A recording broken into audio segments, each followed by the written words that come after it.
Hello, everyone, and welcome back to another episode of Pokemon Fimbulvetr. I am your host, the Gold Crow, and with me I have four of my wonderful friends with me, one of which will recap what happened on our last harrowing episode. So take it away, Ice. Yeah, harrowing's a good way to put it. Last time we kind of checked back in with Snow minus Malcolm plus Sabrina as they were making their way from the chapel to the gate. For things just gonna go horribly. Weather was horrible. We couldn't make any travel and had a pretty horrifying encounter with what appears to be some of Voss's creations coming after us, or at least specifically Snow. They weren't really interested in Sabrina. Uh, Weather was not very helpful at all, as no one could really see anything, and we nearly had things go horribly just for us to sort of barely get her away from everything. Between Dante nearly dying and then Proteus having to sneak his way out after helping. So we managed to escape from that before heading on towards the gate, where we sort of just announced our presence, got ourselves situated, and Snow got to have their first introduction with Queen. Yeah, that was fun. So at that, all right, I didn't forget we had the brief run in with oh gosh, why am I forgetting these guys again? The Arceus Angels. Yeah. Oh, Sorry, the the name is Apostles. right. Other side. Excuse me. Yeah, because they.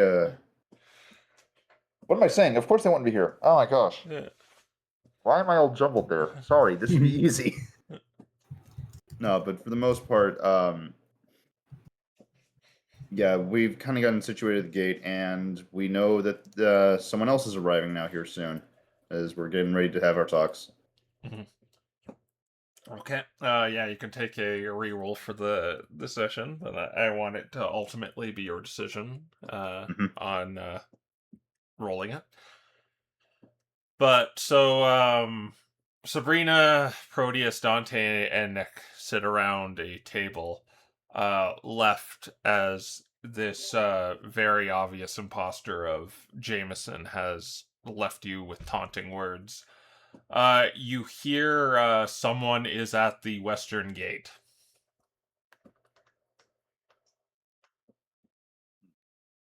You don't know if this is just protocol or it's just one of their own, or you just hear someone hollering out that. Yeah. Well, I don't actually, think yeah. I don't think Proteus cares that much. Nick's probably just casually listening to that, being like, huh. Wonder who the heck would visit all the frickin' way out here. Probably more of the Hallowed Flames deployments. Maybe they're just keeping this place defended. Yeah. Pause. Honestly, I just want to get my mind off of what just happened. I'm gonna go check it out. You guys can stay if you want. And Alright. Sabrina's gonna get up and go. All right. You make your way through the walls. These large stone walls, passages over to the front, where you're kind of on the top floor right now, so you can look down. And what you see are 8 figures kind of making their way towards you. The entrance to this encampment, sort of. As you look over, you see the familiar sight of Malcolm, your brother, Loki, and Aiden. But they have with them 2 other individuals wearing they almost look like blazers with red scarves with iconography of a circle with 4 diamonds on it. but the more striking figures next to them are an Absol and a Gardevoir. Both look very, very white as opposed to their normal nature, and have brilliant white feathered wings on their back with golden filigree throughout them. That is who you see, and the Hallowed Flames paladins appear to be heading their way to the front gate. All right, she's gonna start making her way to the front gate as well. All right. All right. And I guess on the other side of things, with the other four, you see them in quite the ruckus, preparing to either meet you or open the gate for you, for Loki, Sinbad, Aiden, and Loki, Sinbad, and Malcolm. Malcolm. Yeah. You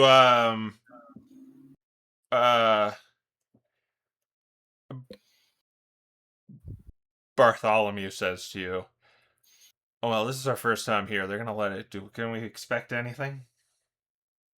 He says that to you, Loki. More than likely, they will ask you a few questions of their zone of truth to make sure and establish that you are who you say you are. Granted, I would assume they'd be able to see and understand angels when they see them, but Yes. due to various things going on out here, they will likely still try and make sure you are who you say you are. After Ramiel, the angelic Absol, says, "After all, that might be the case with us if they say we are releasing demons." Yeah, that's fair enough. Well, It should. Hmm? It shouldn't. Once they have established your identity, it shouldn't be too hard from there. You can have your classified meeting with them and begin figuring out what's going on, I'd assume. Well, he kind of pats you on the shoulder. Best of luck to you in there, buddy, after what you told me. Loki gives a very long sigh. He steels himself. He's not looking forward to it, but after taking a few deep breaths, he stands here determined and he says, "Right. I mean, as far as we're concerned, we're a bunch of dead people coming back, which, I suppose technically speaking is true on three accounts. No. Jude, the Sylveon, says, "Well, then we should rip the proverbial band-aid off then for you." She begins heading towards the gate. Careful not to make any sudden moves towards the gate. They may see that as aggression." Well, for the time being, we have not drawn weapons. I suppose that's true. I'm- Loki takes one more deep breath and he begins walking towards the gate as well. All right, there is kind of a rabble in front of you, and uh one of the other paladins, Carl, he's about to bust out the usual spiel on people visiting the gate, but he says, "Loki, is Hello, that you?" Carl. But Yes. he says, just wait a moment. Do not let them in yet. Uh, I must get the commander." I understand. And uh as he's walking off, Bartholomew's, no, wait, we want to go inside. It's cold. Told you they really like following their protocol. Sinbad just casts produce flames and just holds it out to him. Yeah, he kind of sits there, kind of rubbing his hands together. Okay, well, I guess I'm just gonna sit here and watch the soap opera undertake, huh? No offense or Yes. anything. I apologize for you having to get sort of caught up in my whole drama. With any luck, my part will at least be short, and you'll be able to get in and get warm sooner rather than later. I mean, this whole place is drama. Someone even made a play about halfway through our journey about stuff. I don't even know if that guy's alive anymore, actually. Ramiel says, I think it's for his own good. Maybe he'll take things seriously when he sees genuine drama undertaking. He just says, you're a nasty old angel, you know that? So you wait about 5 minutes. You see Uriel come out and lay witness to this ensemble group. What would you be doing at this point, Sabrina?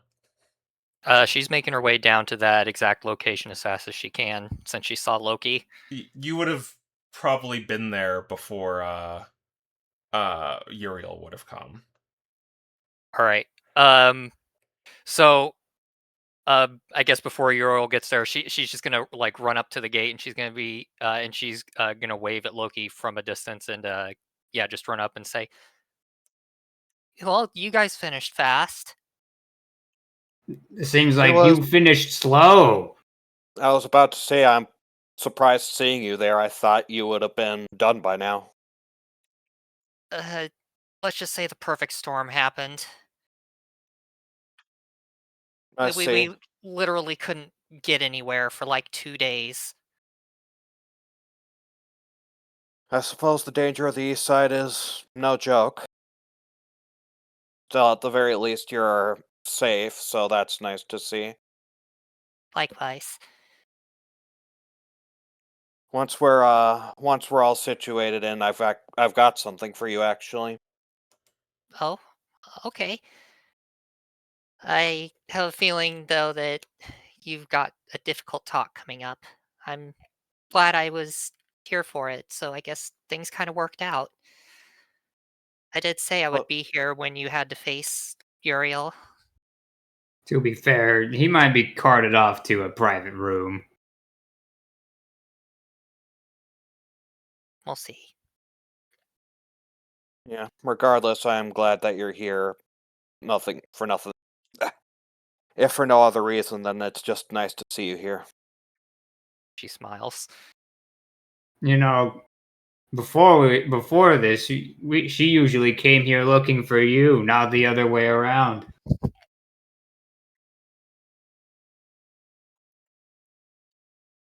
I suppose there is a bit of a irony in that. Yep.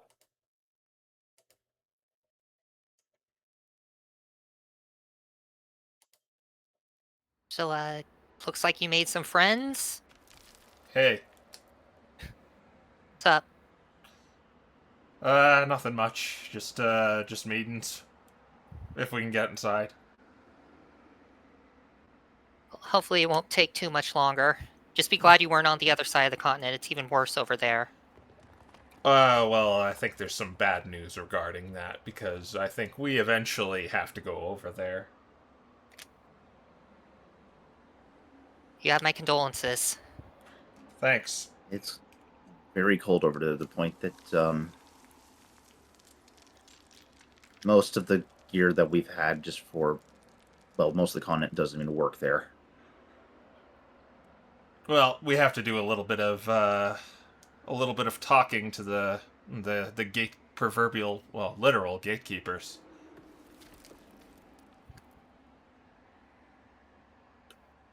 Well, that hopefully they won't keep you waiting too much longer. Hope you have a fast method of returning because you can get stuck out there pretty easily. Duly noted. We have a way of doing that, right? He says to the Absol. At that point, you do hear the kind of heavy metal footsteps of a full plate armor of Uriel, the Blaziken commander of the Hallowed Flames in the Ice Continent, come out and see all of you. And Oh yeah, we probably look freaking dreadful. I forgot that I have no spell slots left. I got shot with a laser in the face a few times. We did get our short rest at least. We Tend did. to our wounds. So we just have a lot of bandages.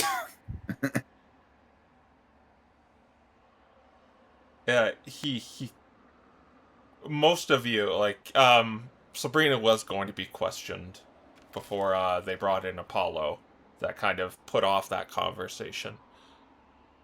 And he says, "We thought the lot of you to be dead." For the most Well- part, reports of our death were greatly exaggerated. I would say mildly exaggerated. I'm fine. Not you. It Not you, lad. As he points to you, Malcolm.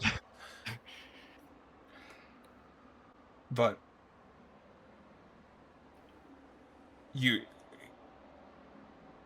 we need you inside. Get inside. Get them inside right now and get them blankets. We're here too? Yeah. Oh, you're gonna say Loki? Loki was about to say, yes, these guys, from what they've told us, you sent for them. They're here relating to an important matter. Seems just We like met them along the road to here. it seems like everything's happening at once here.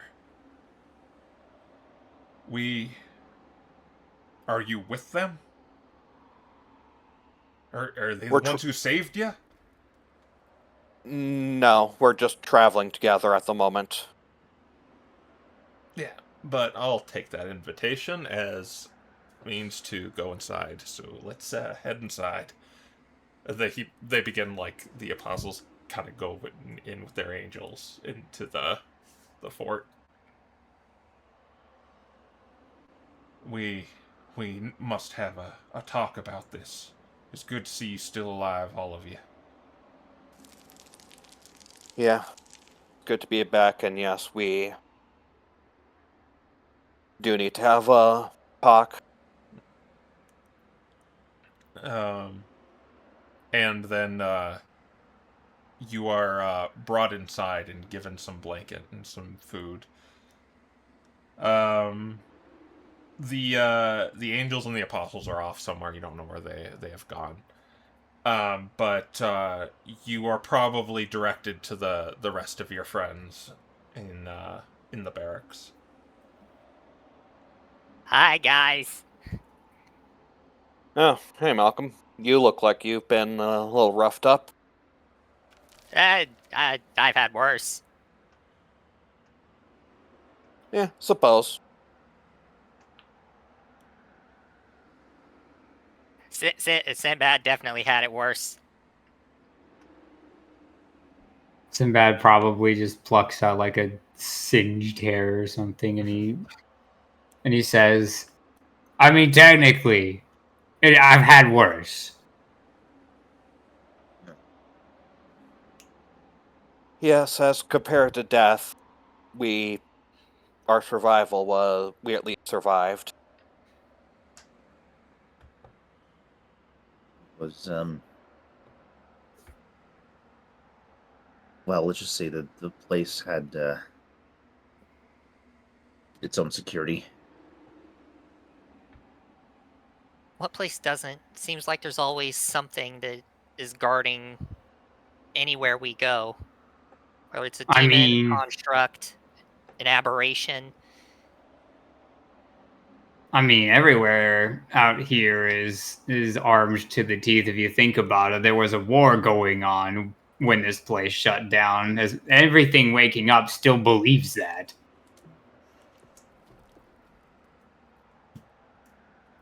And if we are not careful, a war may start up again.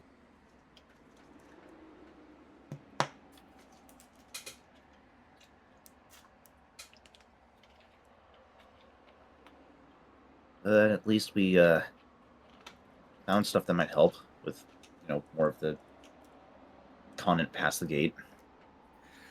Well, I hope so. I mean, that's kind of the reason you went out looking. Hmm. How many did you find?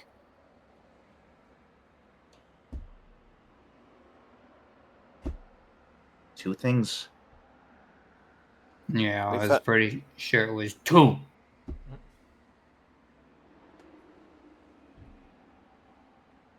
Well, every little bit helps, so probably gonna need to go on more hunts like this in the future. There's also kind of the other problem, though, of the thing that was in there. What happened? That's a different talk that waits for closed doors. Yeah, we'll debrief you on that once we're back home. Oh boy, alright. For now, though, at least I can give you this, and Loki's going to take out the crystal tome and hand it to Sabrina. Yeah. This appears to be a spell book of sorts. And isn't it like a little crystal ball or something, or Yeah, is it like actual? It's like Okay. a crystal that kind of. It's like almost like a scrying orb, but instead of scrying, it's a spell book. Right. She takes it and she like rolls it around in her paws, and she's like, "Oh wow! Can't wait to figure out how this thing works." And this thing was just laying in there. Yes, it appeared to have some sort of treasure room, and there was a number of items there, including that. Oh, thank you. Oh, this is so cool. I'm gonna spend like all evening looking at this. Loki gives a Definitely. soft smile and says, "Well, I'm glad you enjoyed." She smiles and gives him a hug.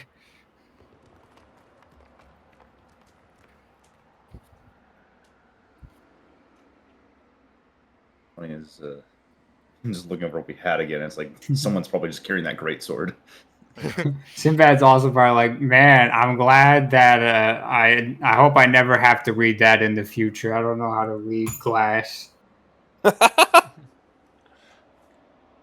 guess probably Loki's probably carrying the great sword just to have it, I think.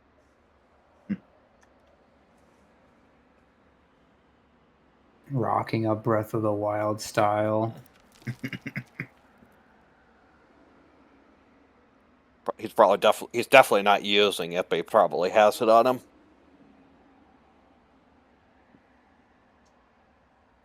Well, before we all get dragged off for an interrogation, you guys should probably know that Queen is around and she is being very bold. Oh no. I mean, Sinbad whispers to her. Then the other guys already tell us she was here. We know she's been waiting for us. Well, yes, but she came right up, sat next to me, and revealed herself to them.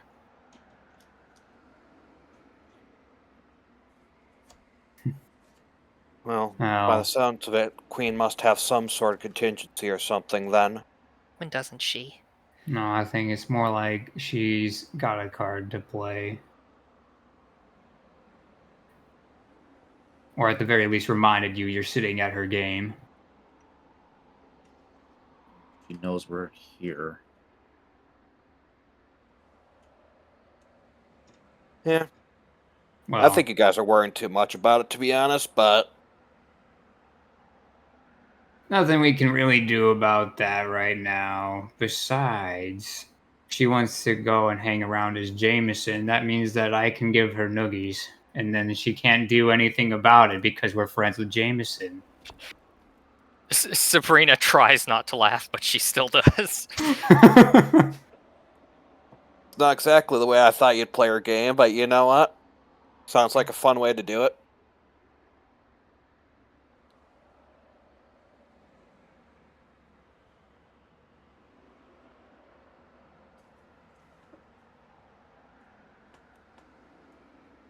Well, I mean, there isn't really much that we can say other than I don't think that they've appeared in the deck of cards yet.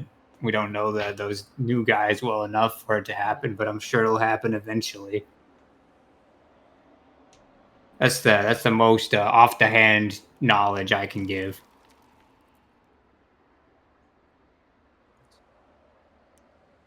A flamekeeper comes up to your table and says, "Commander Uriel wants to see you in about an hour."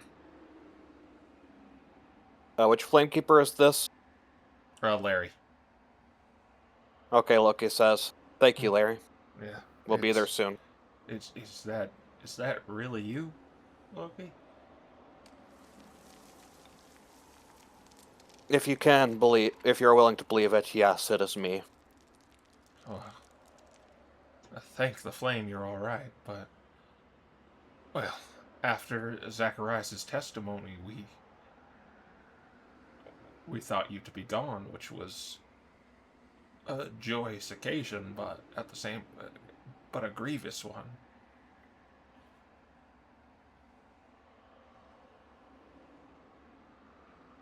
Yeah, how is Zacharias actually after the fight? Well, let's just say he had reason to believe that the worst had happened to the rest of us. Oh, he came back injured. I believe he's joining in on the Uriel summoned him as well.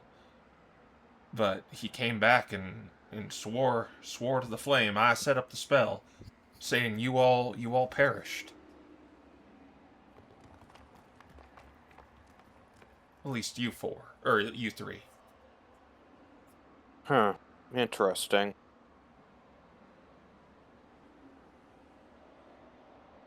Well, again, I can see why he might have thought that to be the outcome, but we're not at liberty to discuss such things.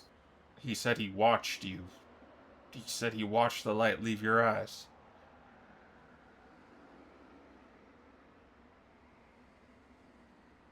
Well, I would We suppose have- it.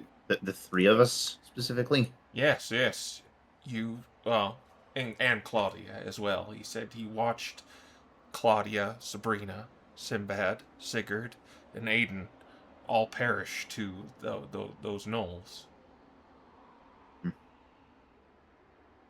Well, There are circumstances, but they need to be discussed with Uriel before they are spread around. Understood. It's good to see you back, and flame be with you. And he Blame be with you too. he scurries away. so Sinbad just whispers to Sabrina, "So do you think that Queen put on an impromptu play afterwards where we all died just to make sure Zone of Truth would work?" He hears in his head telepathically, it was probably glibness.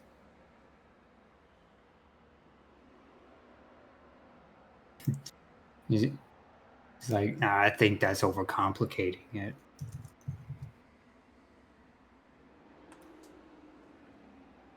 Well, she's certainly casting around that level, so I wouldn't be surprised.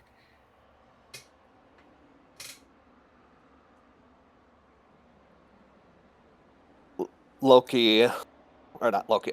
Sorry. Nick. Nick? Yes, Nick looks around for a moment, leans back and casually uses message on Proteus, asking him, "Do you got anything left for that I can't remember the spell. That one spell that lets us talk without being overheard. Oh, believe you me, I'm prepared to use that and other things, but yes, I plan on sheltering that discussion. We might. All right. We might need it now. Looks like we're having a bunch of telepath conversations here. I mean, if we want to, I can keep people from listening in, but I can't keep people from seeing us gathering. Yeah, they're seeing us gather anyways, but I guess we'll leave it up to your discretion. Well, also the facial expressions that come with. Fair enough.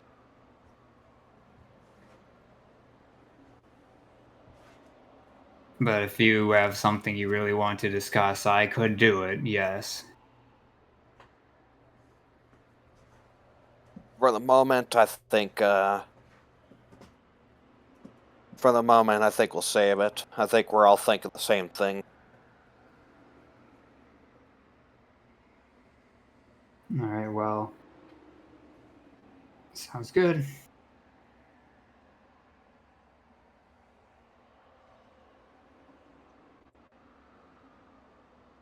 All right, and Sinbad's probably gonna bust out triple triad.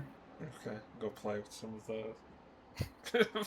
There's always someone sitting at a table alone for Yeah. these games. Yeah, there's just like just a random paladin there. You just see he's just kind of sitting there eating some gruel. He's like, "Oh, whoa, you play this game too? Let's play." Bow, bow, bow, bow, bow, bow, bow, bow.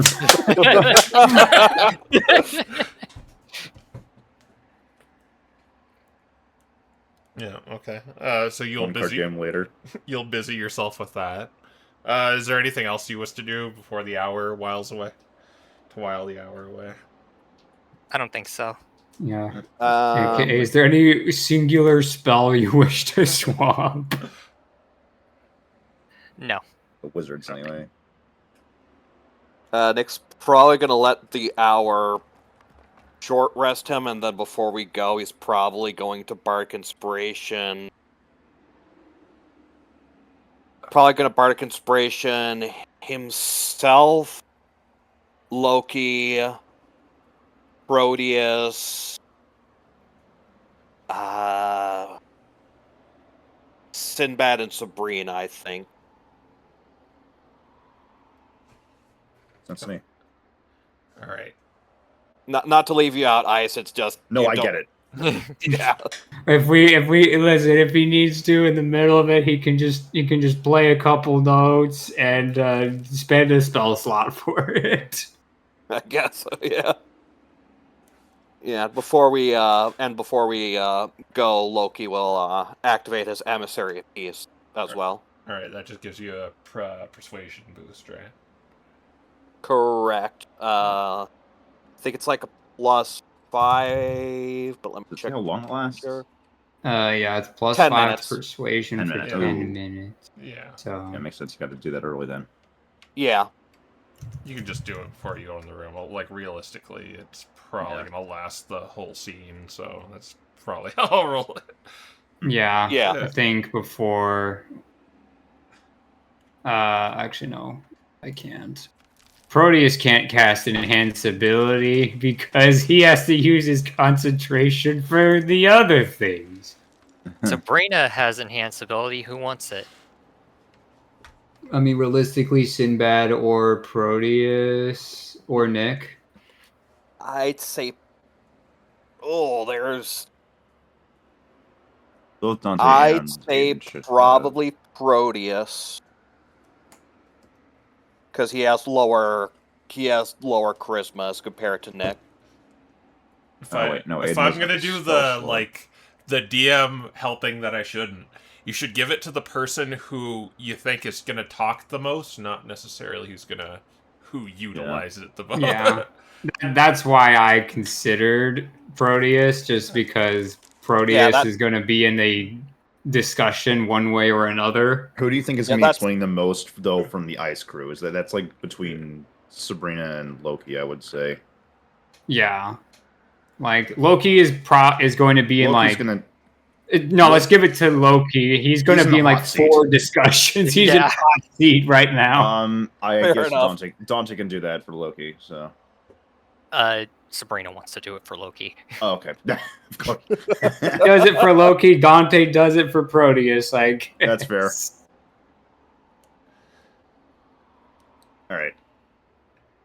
We buffed our Zoroas. All right. Enhanced ability is up for the Oh, charisma. fuck. Just keep note of all your bardic inspirations and buffs and all that, because I certainly don't remember it all. All right. Yeah. So, you are guided through these stone walls up to the room you went to before, and you were brought to that same room. I guess the ice crew is being brought here for almost the first time, since it's takeover, because they kind of left on the next night to go to the chapel, so they can kind of see how this place is run now. Sinbad's probably just like, I like what you did by putting up the banners on the wall there. Before I went through here, that was like a Knoll's head. Yeah, we've done. Larry's kind of bringing you and says, "Yeah, we've done a lot to clean up the place. It's hard to get the blood stains out of the floor, though." Well, that's what rugs are for. Yes, we have to ship them out here, though. Their rugs are mighty expensive, if you didn't know. Weird that stone stains like that. Well, there's a lot of blood there. It's also fiendish blood, so I don't think it's beholden to the same things as regular blood. Hard to say one way or another. Sinbad speaks secretly knowing from experience because of our demon blood circle room. I think he licked that at one point during an insanity spout. Gosh. So he knows. Taste still hasn't left your mouth if you really did that. Oh, that's terrible. Disgusting. Also very, very unhygienic. Yeah, you are brought up into the room, and surprisingly, in the room, it is, well, not surprisingly first, is Uriel, the commander of the Hallowed Flames, and Apollo still looking a little fatigued, but he's made remarkable progress since you've rescued him. And also in the room are those apostles that Ice and Malcolm met. And I assume every one of you is going to this room because they summoned you all. Yeah. All 8. Yeah.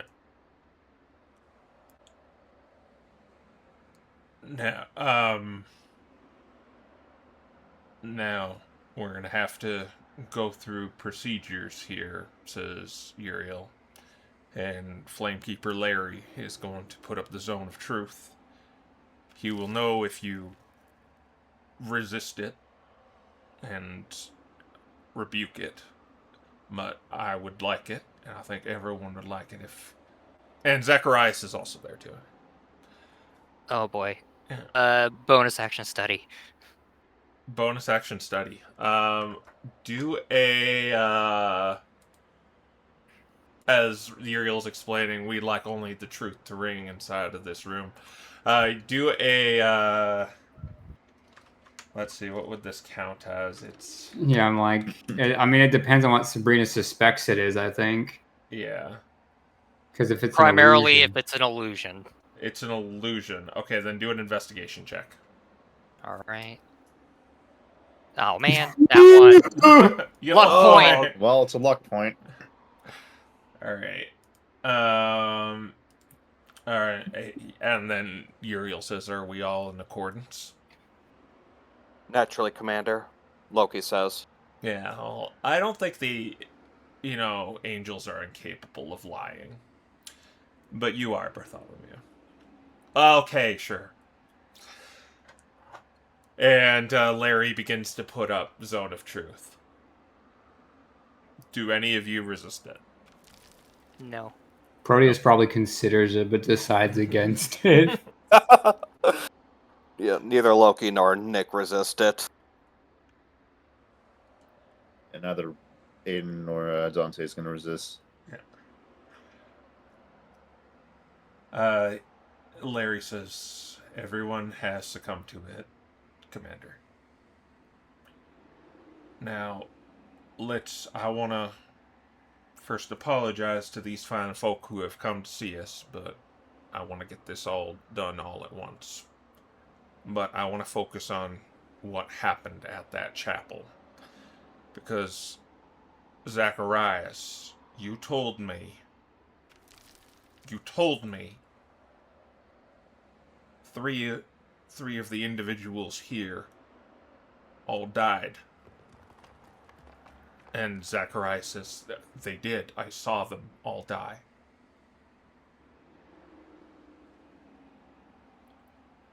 Zachariah is, in terms of all three, he is wrong, as, from what I understand, Sigurd, Sinbad, and Sabrina all survived, though they'll have to give further confirmation of that themselves, as he was right on one death.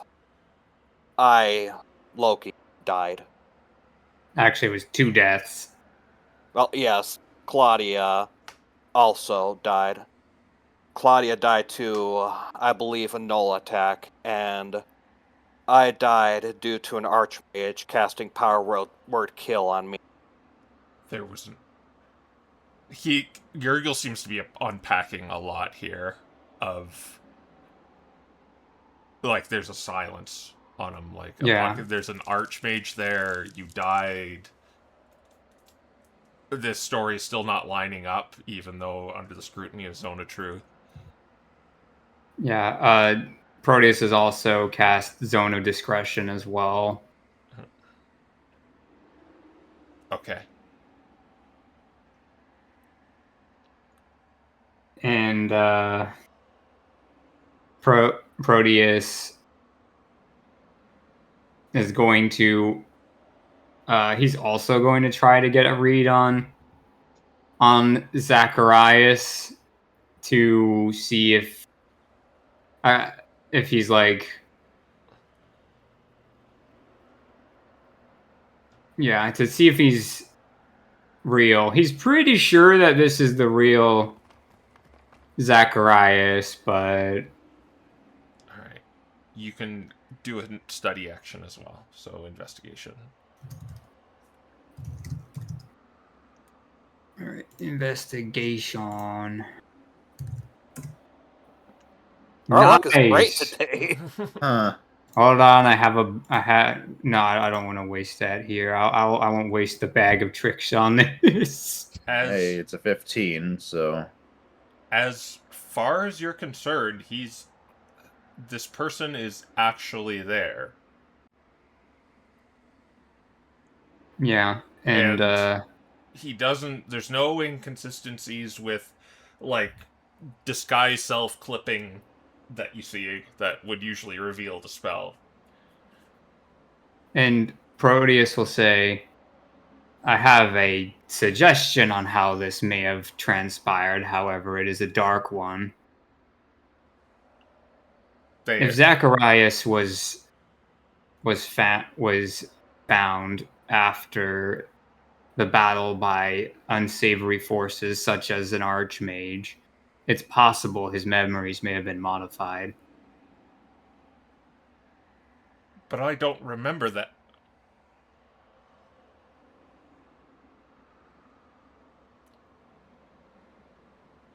So did his mouth start to move with no sound coming out of it near the end there? No, he appeared to almost stop himself, realizing the implications of that. You mean the, oh wait, I wouldn't remember that, would I? Yeah. Yeah. Indeed, the fact that, while it can't be for certain, the fact that Archmage was out there, if one modified your memory, then naturally you wouldn't even remember that event happened. I Larry, can try to remove it if that's the case. Uriel holds out his hand. Larry. And he nods as he goes up to Zacharias. And it's a touch spell, right? Yeah. And he touches his temples. And then there's this horrifying realization in Zacharias.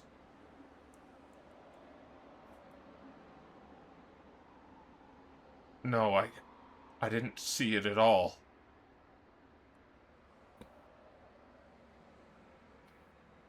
I was attacked in the middle of the battle by gnolls who didn't slay me. They dragged me off. And that's the last thing I remember.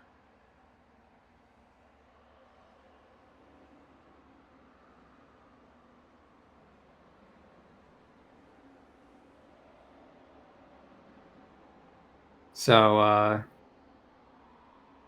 Proteus will, or I guess Sinbad will say, then from my understanding, you were rescued by someone who wanted you to believe you were there, but we were not with you at all. No, I never went with you anywhere. This is my first time seeing you. That's what I mean. Someone rescued you and made you believe you went with us. He So nods. whoever traveled with us was likely that person.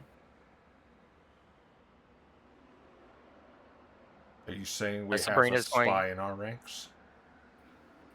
Sabrina's going to telepathically tell Sinbad, I'm not sure if that's necessarily the case, Sinbad. He said he was dragged away by gnolls. Do you really think she'd be working with gnolls? I think she rescued him from the gnolls.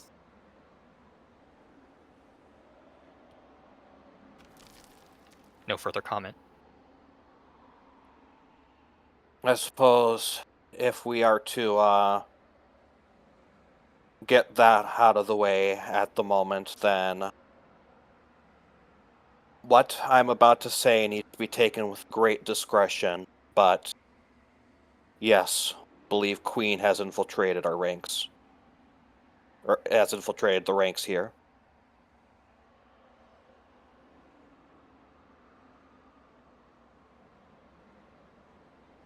Then we need to weed her out. If you Proteus. do, you need to be extremely careful. She has some sort of contingency, and if you go after her, she's going to do something, and I don't want to even think about what it might be. Then what do? Just let her run amok? And learn all Proteus. our secrets? Proteus says, even if you weed someone like that out, she's bound to return again when another opportunity presents itself. The next time someone else befalls a bad fate out in the wilds, she is more than likely going to use that to her advantage. For the moment, I think the best way you can go about it is, first off, figure out where she is, and second, be careful with what she is able to learn.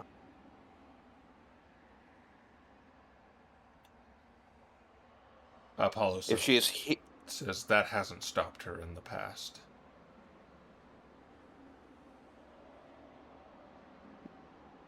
I'm not familiar with what game she's playing, so I can't exactly give amazing suggestions here, but If she's got contingency, then she's either got folks on the inside. She's either got other folks on the inside just in case she gets captured, or she's got some way of ensuring that if she gets captured, crap hits the fan.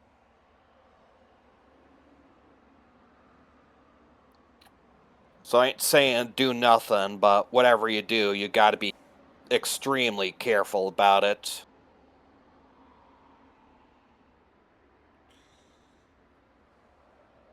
As It always feels like a lose-lose situation.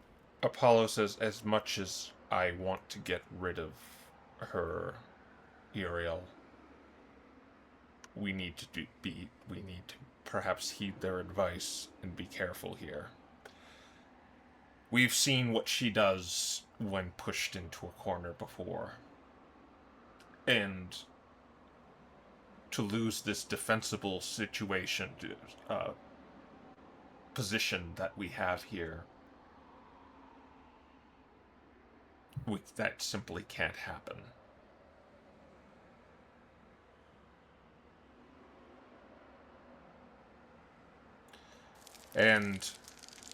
But she is a problem, and she needs to be taken care of eventually.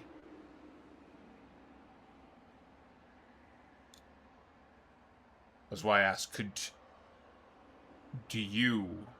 I have asked you this in the past before, to take care of her, but you seem to know well what you're dealing with on the subject. So I asked, you think you can deal with her? I don't know, but I know what she wants, and as long as you don't go for what she wants, there's not really much she can do. All she really wants is to get to that tower and get the Staff of Power. As long as you don't do that, you're not taking her where she needs to go. Well, Uriel says, well, we plan to destroy that tower, and, well, I don't think, even if she's hanging about, she can't mount any forces. Her forces getting through that wall. She doesn't need to. She'd follow you in. Well, then I'd have to make sure I have my most trustworthy fellows with me when we head towards that tower. Well, that's what you tried to do when you sent us to the chapel, but she came right along with us. And she's also, Apollo says, and she's also proven to get around your spell with what she did to your paladin there. It's not the first time or the first method we've seen either. This is a second time different method. It Yes. doesn't matter if you're willing or not. She'll find some way to just make you maybe even unwittingly do it. If I may, Commander, the tower is, as of right now, still vastly out of the reach. While it is something to note, and the fact that it's her objective is important, I think for now we shouldn't really give her any indication that we're going at it. Instead, work on finding methods and ways forward. The first of which is likely dealing with the problem that you summoned these gentlemen here for. Yes, I was going to go into that, and part of the reason we haven't got to the tower is because the limited dispatches we are able to do, say, were attacked by angels summoning demons. And some of my paladins and flamekeepers have come back mad.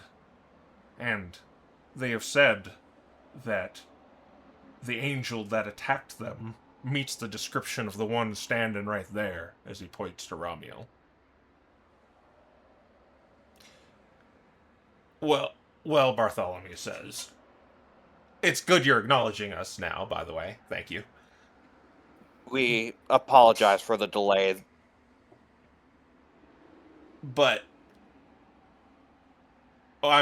we're just here to tell you that, well, we had nothing to do with this. And maybe it sounds like there's some deception about, some people modifying memories and people pretending to be who they say they are. What if this is not the case too? Uriel says, well, like I said before, most of my men that encountered this angel came back mad and had radiant scarring on them. This is why I summoned you. Well, as I said before, angels can't lie, so... Ramiel, were you out there, in a place you've never been, attacking Hallowed Flame Paladins? I can't say I have.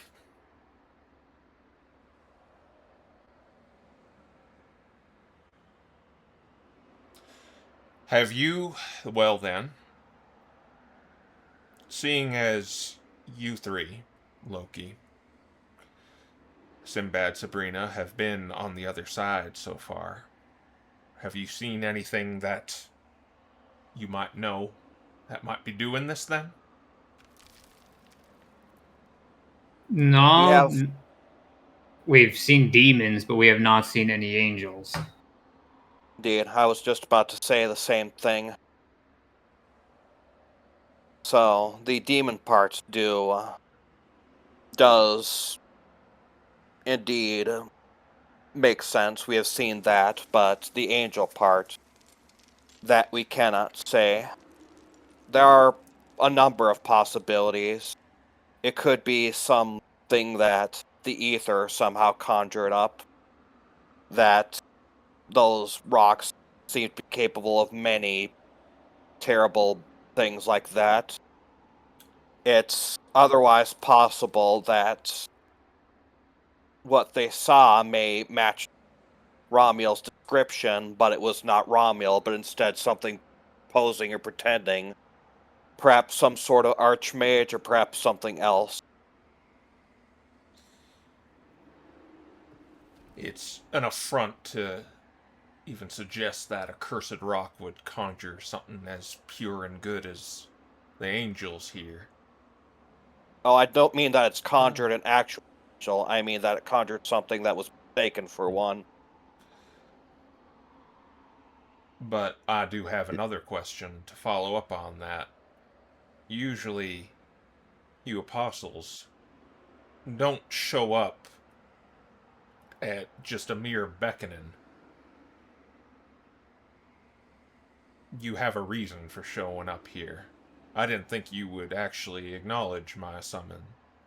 And I respect you. I'm actually named after one of your angels, and I have deep respect for you.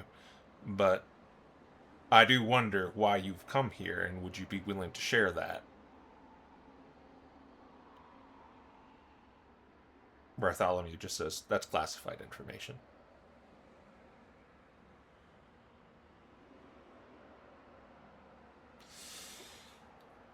Uriel kind of just gives a deep sigh and... Well, you had to come here for something. And what is that something you want? Well, it's really simple. We just want to go to the other side of the continent to perhaps deal with this imposter, as our friends here suggest.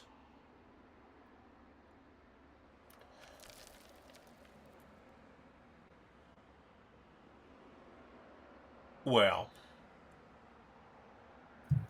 the way I see it, I can't let more than one of you go across there at a time. And I think you need escorts too. And I think these lot will be the perfect escort. Why not more than one of them at a time? Because I don't want another angel over there if it's really doing nefarious things.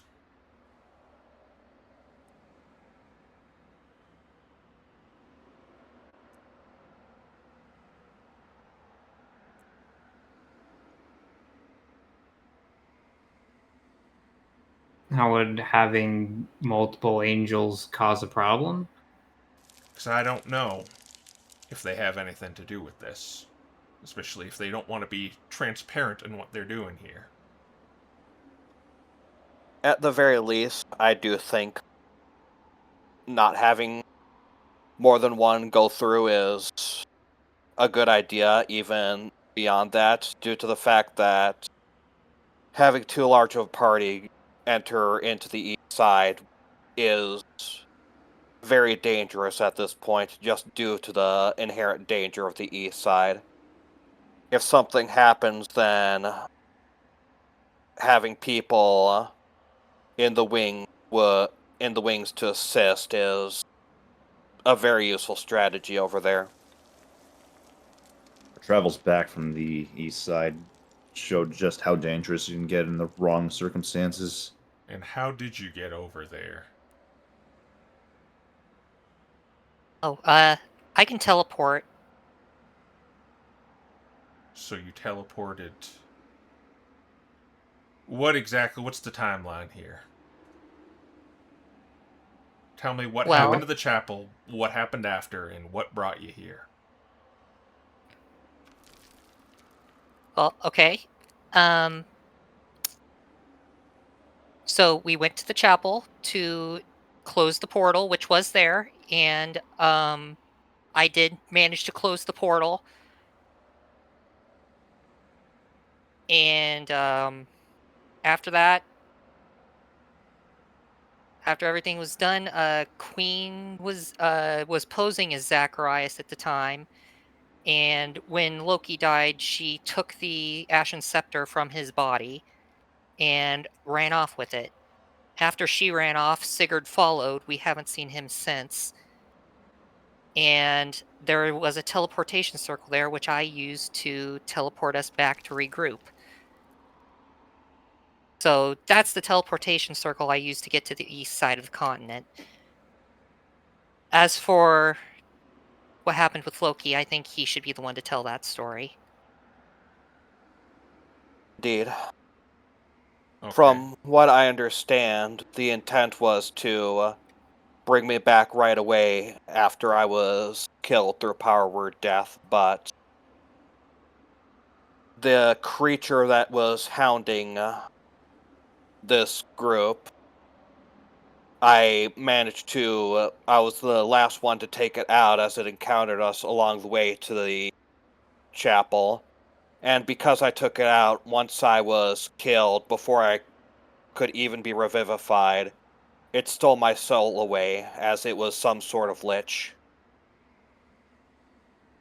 From what I understand, I don't know the full details, but this group managed to enter into the lich's domain and managed to destroy it to release my soul. And afterwards, they were given the means to revive me. And despite it being against our teachings, I did choose to come back. Tell me this is some sort of curse, Loki.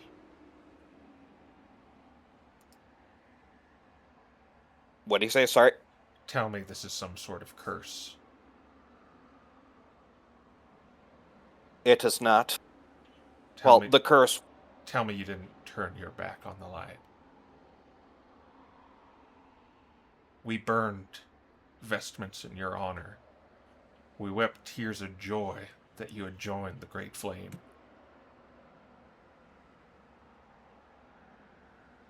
If you want to Uriel. blame someone, blame me, Proteus says. I called out to him. So you're the selfish parasites who robbed Loki of his eternal reward, then? I am. So did Uriel. I. I made the decision in the end because I made a promise.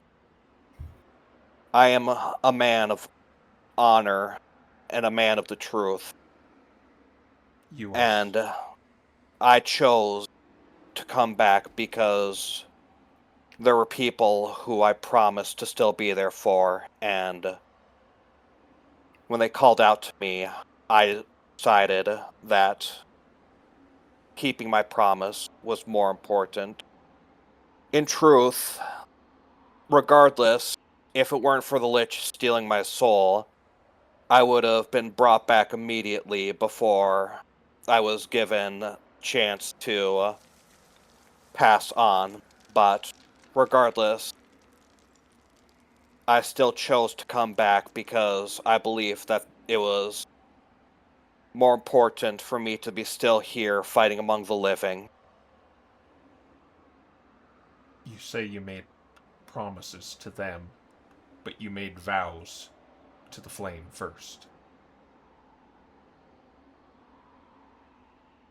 Well, I acknowledge that, and I understand. This is likely not what you wanted to hear, but I I meant, believe there is.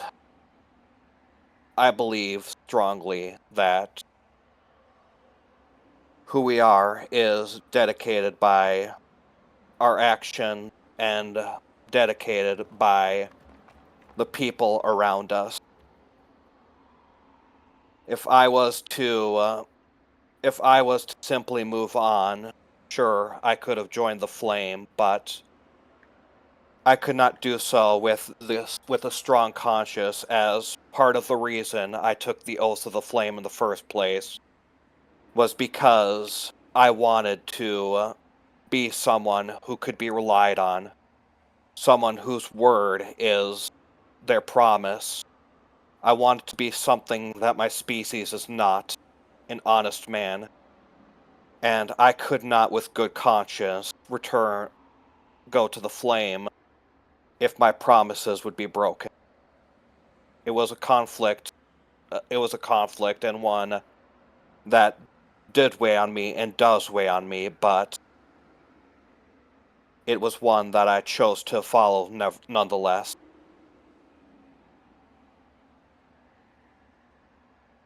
You would have been relied on in the afterlife. You would have joined the great flame keepers and paladins of old in giving power to kindle the flames of the current generation. The flames of the current generation are struggling due to forces that even the Great Flame cannot possibly stand up against. The flame curse that has blighted this land, that grows stronger day by day, is something that the realm of the living to fight against. And there will come a day where I do once again die, and once I am no longer needed, I will accept death like an old friend. But for now, there is so much that needs to be done here.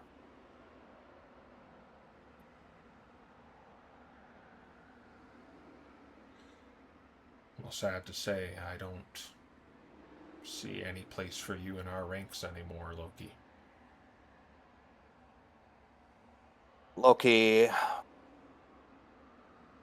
looks to the ground, but he nods and he says, I was afraid of that, but I understand your decision. But, Bartholomew says, you said they have to take us. We want him. So please don't bar any entry from this gate from him.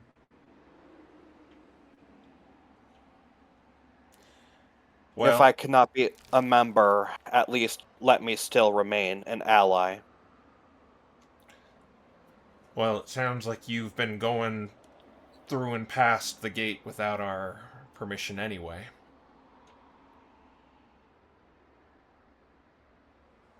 You didn't even stop by to say anything.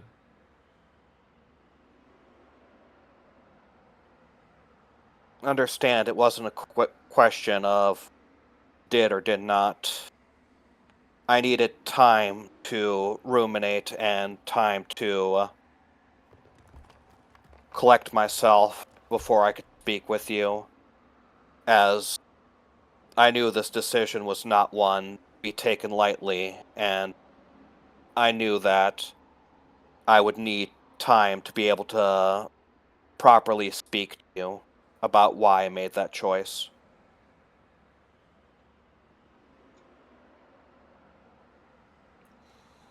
Well, so be it then.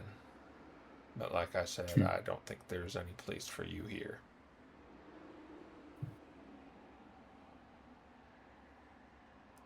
Well, for what it's worth, I met him before he was in your ranks anyway.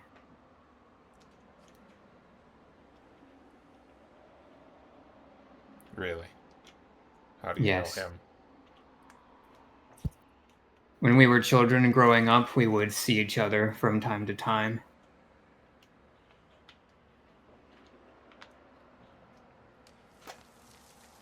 And And I wouldn't say we're close friends, but we were friends to an extent until we were forced to go our separate ways.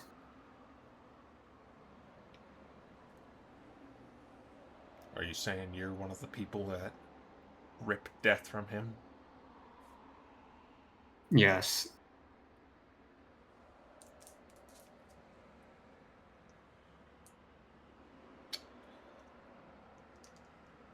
I think. Apologies, I think this is getting a little too personal, and maybe this sort of conversation should be saved for other times, because I think there's another matter that needs to be addressed. When these four here brought me here, they were using some sort of concoction to stave off the effects of the weather on the right side of the continent. He looks at Eerie. Looks. Is this true? Sabrina nods. Is Before you get excited, though, something needs to be considered, and that is still the fact that Queen is among you.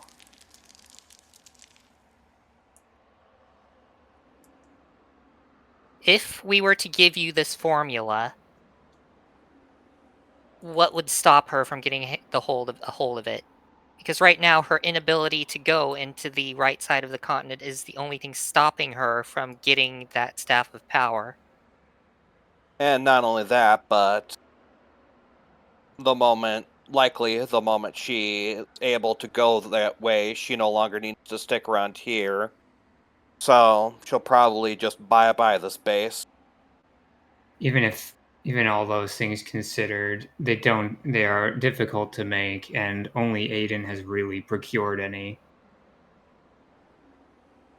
That is sort of a that is sort of a lie. You know, All right, Kira. yeah, that's fair. Aiden is the one who procures it the fastest, and it still takes him a day or two. It's also not exactly perfect. It's good for, well, 2 days of travel, and if you try to make use of it the third day, the hold kind of just accumulates on you, and you experience the cold anyway. Well, that's better than what we got now.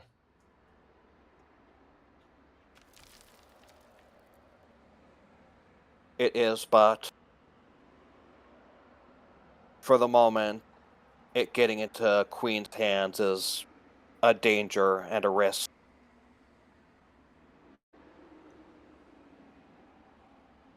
We don't mean to keep this to ourselves, but we can't allow Queen to have something this potent.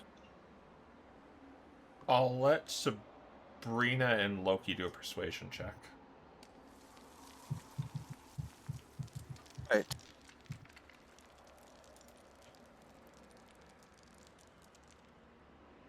Nat 20. 26. those are good pulls. They do make sense, Uriel. If we were to... Even... I won't deny my men have been compromised in the past too, but you have to admit, even with the truth on your side, it happened to you as well. And them having this miracle formula, well, we can't let Queen have it. Do you know if she has it? Well, we don't, but if she did have it, then I don't see any reason she's sticking around here. We can't say it for sure, but the very least. I would wager that the chances are more likely that she does not have it right now. We've purposely tried to stay isolated.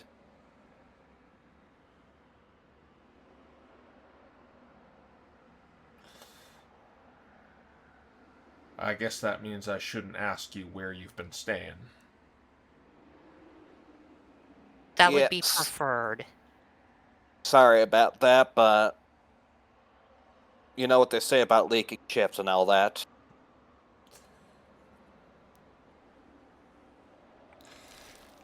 Understand, Commander. We don't keep these secrets. We don't keep these secrets because we want to. We keep them out of necessity only.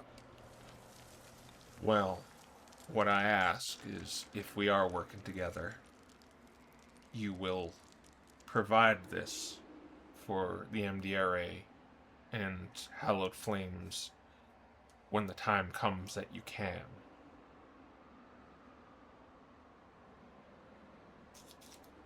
Seeing as we're supposed to be allies and whatnot.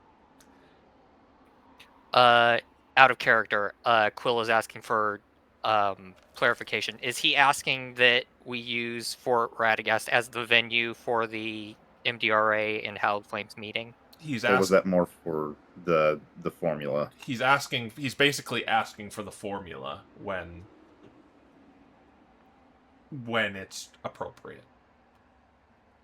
All right. When it becomes appropriate, and if we're able to neutralize Queen, because that is going to be something we all want. I believe everyone in this room can agree we all want her neutralized. Once she's not a problem anymore, and once it becomes mutually beneficial for everyone to have access to the formula, I believe, as of right now, that we would give it to you, yes.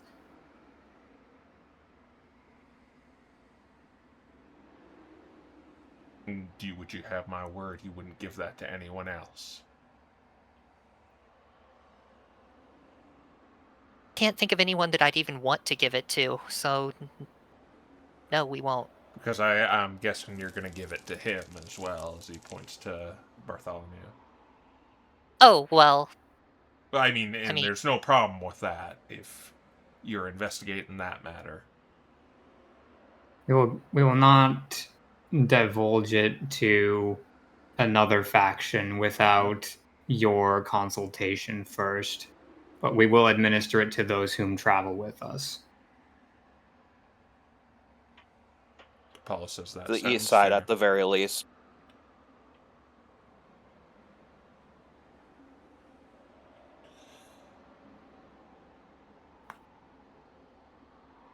Well, if I may make another request, this whole angel business is presenting another roadblock in the otherwise roadblock we already have with the east side. And if you can, I'd like you to deal with it as soon as possible. Now that these fellows are here too. Well, as I have been personally asked to, I will do my best to ensure that it is taken care of. Jude says, well, they look quite tired, so I think they at least need to rest. We do not need to head out right away. I think, yes. In fact, heading out right away, I think, is quite reckless. I agree.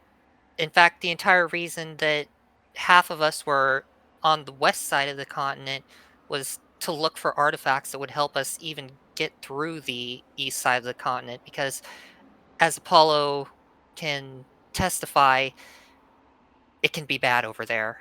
And without magical assistance of some kind, even with the salves, it's not easy to travel.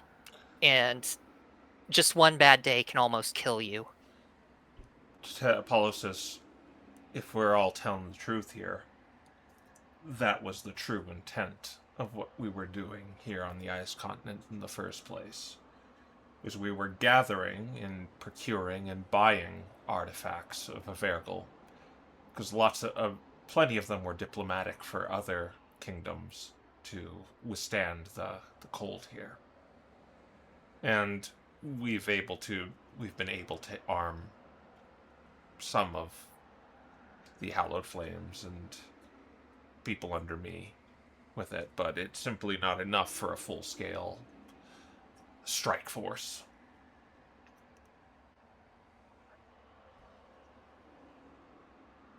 So, if it seems good to you, we should probably take a little bit of time to try to gather more of these artifacts before we make another excursion into the east. We will. I think that sounds fine, as we don't have any, says Bartholomew. Wants to Aiden trying to motion the map and just kind of like shows the people here like we've only really made it out this far, and that was just because we were able to start at the chapel. Yes, the danger there is great, and preparation is important. We will take care of it as soon as we can, Well, but preparation is still important. I'll also ask this since I'm new here. I've heard these artifacts that Queen has been procuring one by one, they create something in the end. But does anyone know what that is other than the wish spell?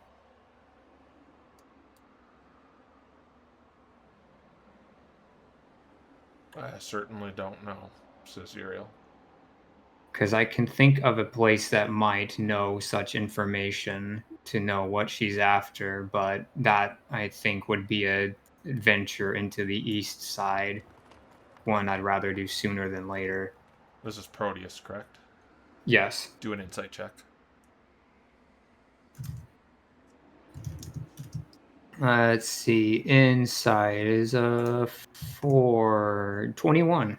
You could see, as you say this of like what they do, Apollo is distancing himself from this conversation.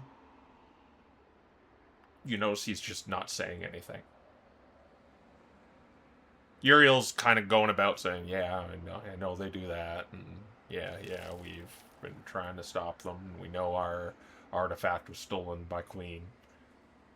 But Apollo has not said anything.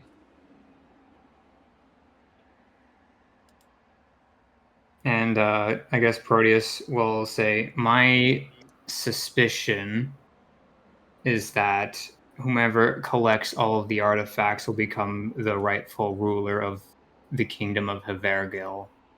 By so doing, they would lawfully inherit this land here. But it's a dead kingdom. It might be a dead kingdom, however, the kingdom very clearly has old wards and old keepers who answer its call. Enough that it might become alive very quickly. Bartholomew kind of cuts in too and says, not that this sort of thing is in our purview or anything like that, but those kingdoms of old must have like phylacteries and whatnot to who should rightfully rule the kingdom. And well, it's been quite well preserved, isn't it? considering the temperature. Everywhere we go has guards and wards and everything stationed in there that acts like the war from old is still going on, or they are people who moved in that are exploiting such defenses. If my supposition is correct, then whomever gets their hands on these artifacts would be in quite a leveraging position here. But in order to confirm my suspicions, we'd have to venture out there. I assume you would want to come with Apollo, and he kind of like stares him in the eyes, like I know you know. I would like to go out there, yes.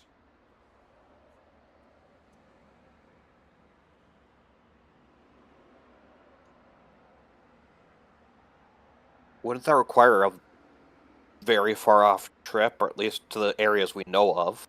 Well, that's why we'll want to deal with this angel business and procure that concoction you have. Yeah,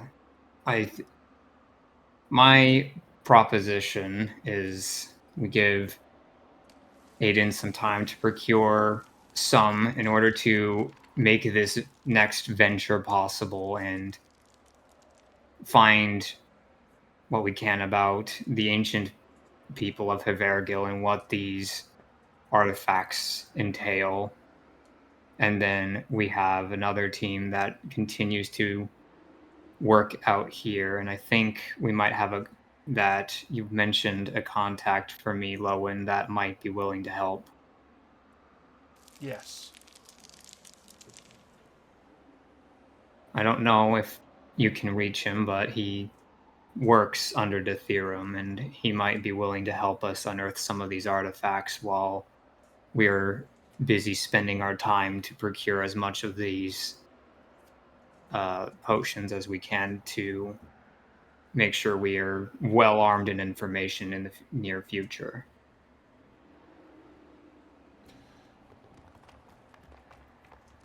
Well, I think for the time being, if some of you wish to stay here at this gate, you can, but you will be daily scrutinized.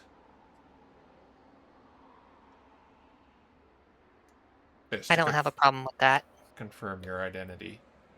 And I think it's better if these apostles go back with you from whence you came.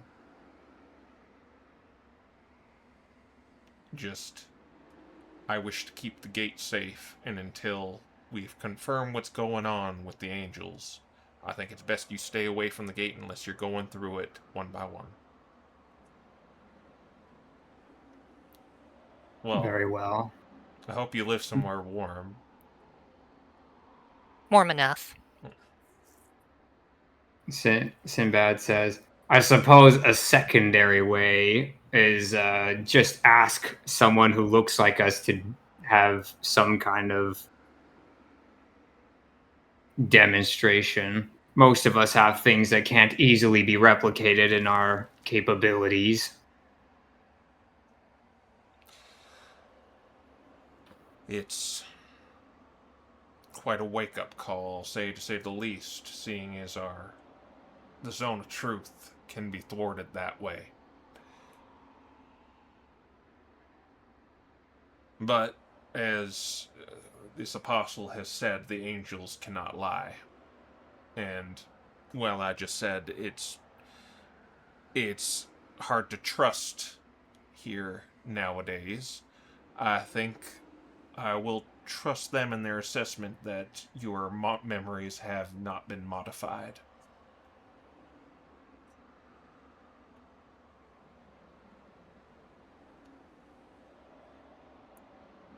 Then, while we're putting down this trust, Proteus says, staring at Uriel,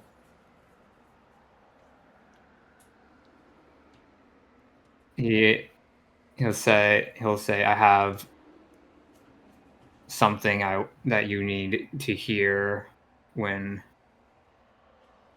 Zacharias is not around. Do you wish for No me to offense. leave?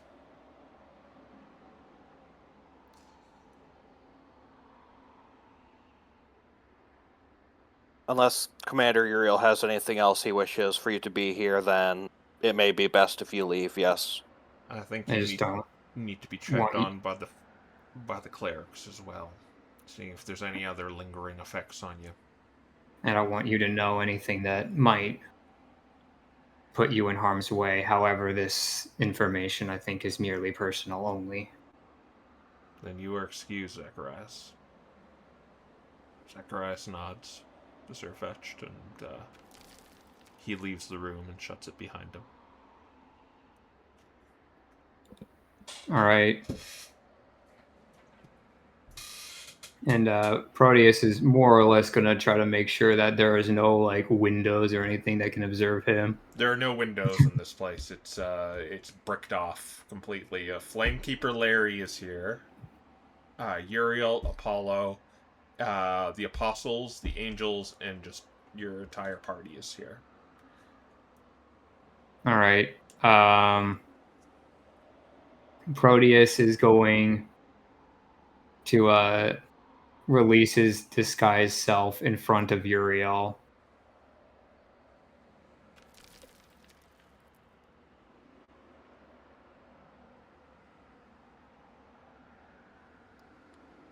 He says,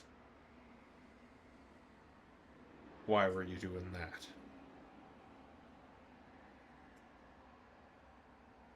Because that is my identity.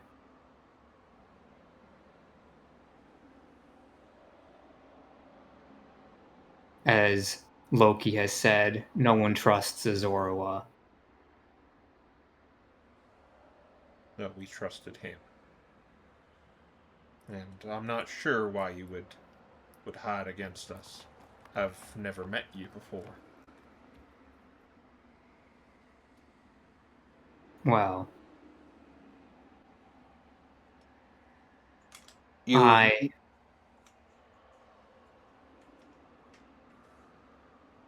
don't have I have met the Hallowed Flames before and did not appreciate the experience I had there. I trust you will be different.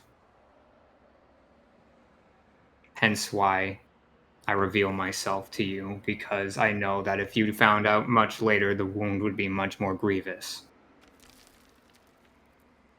I am very sorry to hear that. And the thing you gotta realize is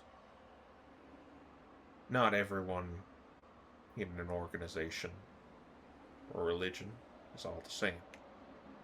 Some good, some bad. And it's regrettable that you had a bad experience with some of the bad ones.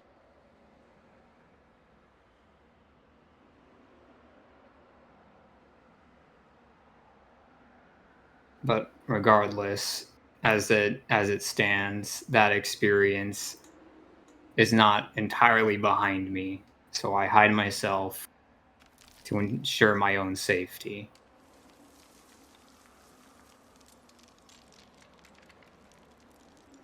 It is something we Zoro are taught very young to hide, keep your true self away from others. So it's an experience that even if I've discarded its experience, I understand very well. Well, I'm here to tell you, Proteus, if that's your real name, I will not judge you for how you were born.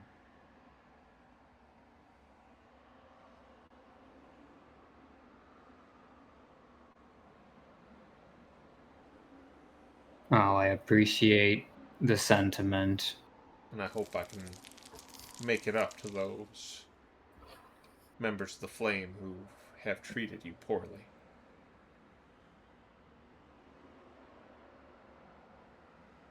So do I. But I figured that's what you should know, and perhaps it sheds more light on why I know Loki. You're related? Yeah, he could probably see the relation now. Yeah. Yeah. I can. I guess. Yes, Yeah. he is my cousin. Well, I see. Well, I'll just tell you, you're in a safe place here. Well, the continent at large is not safe, but these walls, our camp, is a safe one.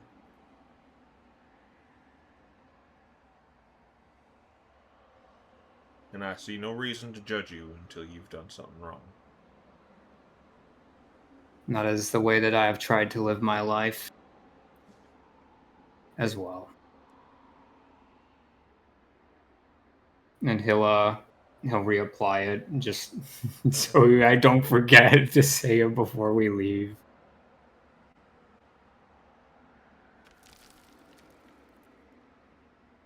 Well, that's what I wanted to get out of the way. I was waiting until you got your contact from the MDRA until we had another one of these meetings, but some strange Yes. circumstances have arisen when these folk and you came here, and I find out you're alive, and it's very chaotic, and I wanted this all sorted out. Nick says, well, we did come back because we were going to mention... Well, we came back to bring Apollo back, but we did also... We have made contact with the Howled Flame. I don't know if you want to go... Sorry, not Howled Flame. With the MDRA.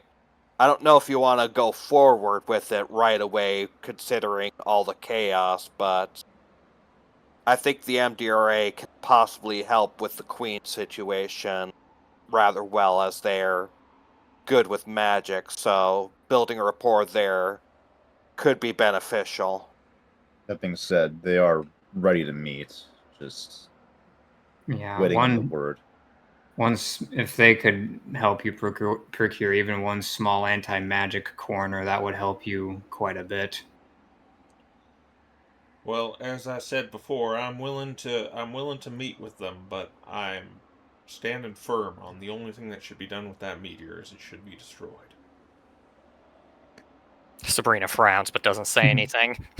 Proteus will say, well, we'll come to more terms with that when the time comes, but as I've said before, as far as the creature that houses within the ether is concerned, whether it is turned into a magic item or destroyed outright, it is the same outcome as far as its rage is concerned. Yes, even if that is the case, we don't know how much of that material those mages will take to do their own secret little experiments with.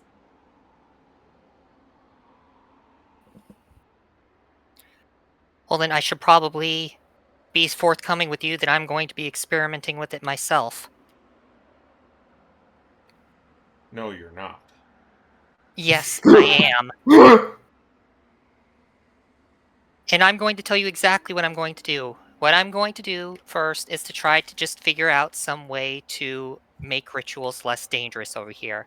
And I think that would be mutually beneficial for both of us.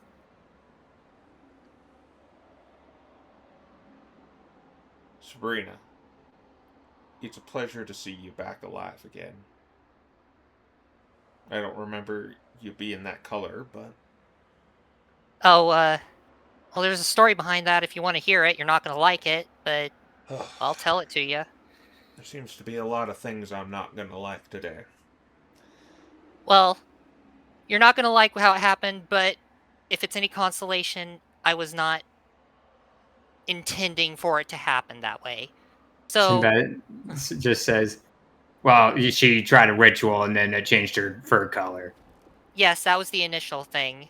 So there's that. That's one reason why I want to I want to stabilize rituals over here so that other people don't have to deal with things like, she gestures to herself, this, even though I think I look great like this, but that's neither here nor there. Anyway, the reason I'm this way now is because, well, a necromancer got a hold of some biological material from me and created a clone of me. I died. I thought I was being revivified when I died, and I ended up in a clone, which is this.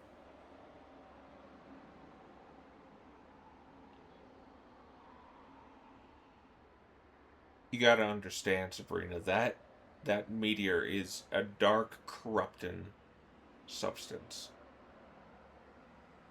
You might think it's good in the short term, but in the long term, it's going to doom everyone.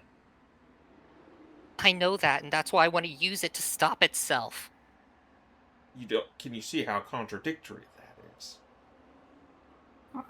You're the one that Sinbad doesn't says, seem to... with all due respect, Commander, is that not what you have done out here? Use the meteor to destroy the meteor? He has a point. You have that meteor hammer that you're using to destroy the meteor. Yeah, so we will destroy it after that is all done. Which is fine. I don't have a problem with that. But for the time being, I would like to use it in order to making dealing with it easier. If you want to destroy everything after that is done, be my guest. But until then, I'm going to work on it. Do a persuasion check. You can have advantage because Sinbad kind of chimed in there. All right. That's an 11. You also have a bardic I inspiration. do have Bardic Inspiration, so that's a D10. Yeah. D10 plus 2. So it's a minimum of 14 minimum. 16. 16.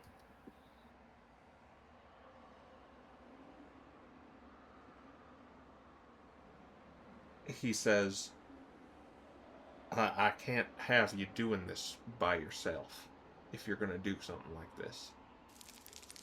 Well, she just kind of gestures to the apostles. I mean, we're just here to deal with what's over there, but I mean, what would you want us to do? If it Make matters, sure I'm not doing anything wrong. if it matters, Commander, I also will ensure that she does not succumb and become power mad through the meteor. I trust that she will use it for only good purposes, but I'll make sure to keep her on the side of morality, come what may. And what good is your word if you abandon your vows? But I do understand what you mean with them for the time being.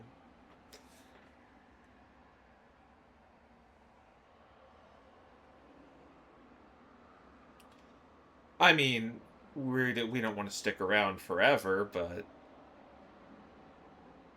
I mean, how long do you want us to stick around? I mean, we already answer to a superior. I'll tell you.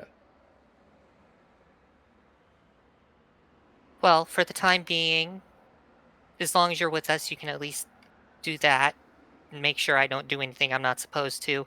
After that, we'll discuss our options.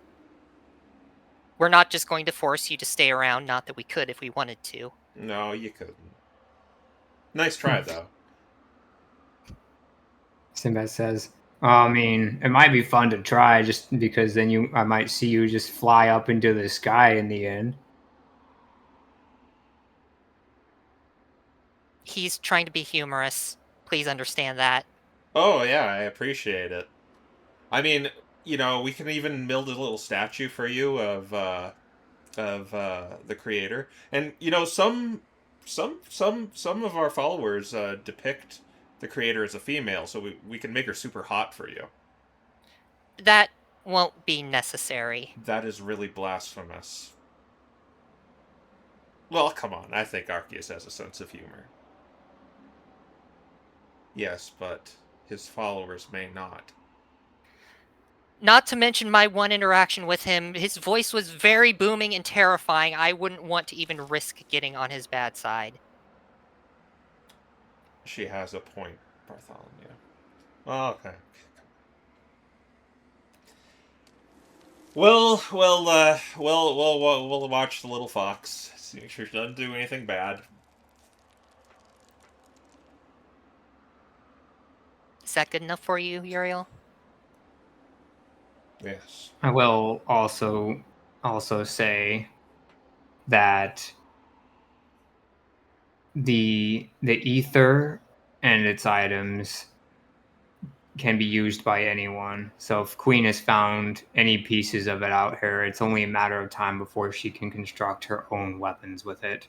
Well, I have no doubt she has given this substance to the MDRA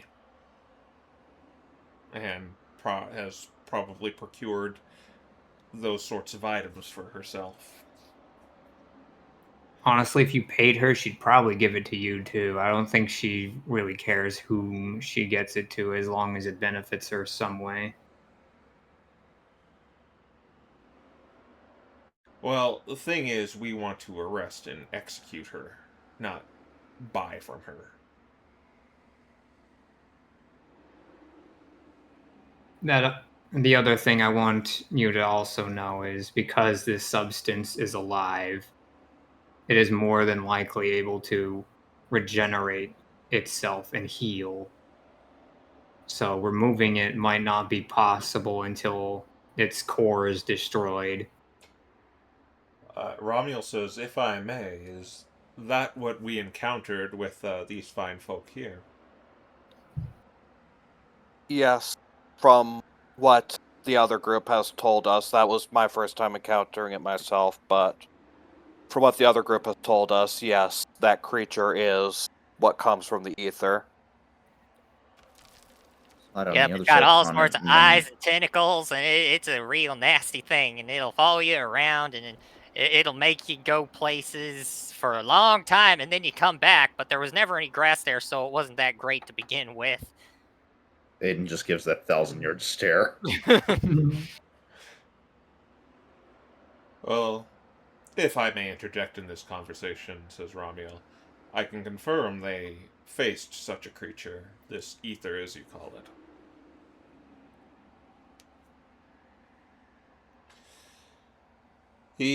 Uriel sits there and, he's silent. Well, that's more reason to eradicate it. ASAP. Well, what I'm saying is eradicating it might not be possible until you reach its core. So, until that point, it may be worth considering allowing people to use it for what they can. So that way, at the very least, in the end, we can destroy it. I can't say I'll know if such artifacts afterwards will function after that time. If we're lucky, probably not. In fact, I would hope that would be the hope that it doesn't after that fact. Now, I suspect you think what I think, and the core of all this is in that meteor. But even if it isn't, I wish to eradicate this world of this stuff. Well, if the research of Deuterium is anything to go off of, it might have spread from the moment it impacted. Well, we know it made its way to the other continents. This was our greatest fear. Not just Yes. made its way. We've encountered it in unusual places back when we were still on the air continent. It can grow without any outside intervention. And I suspect that's because it's healing itself, regenerating its cells by spreading outwards rather than inwards. Which is why I say you can't be everywhere at once, even if people don't share your beliefs on how to bring it low. I think it's worth allowing everyone and anyone and everyone to to put in the work to cull it as much as possible until it can be completely destroyed at its core. And Lowen says, if we can pivot into what we discussed when we first met, a Deuterium under my control would be putting its efforts towards this after what we discussed is averted.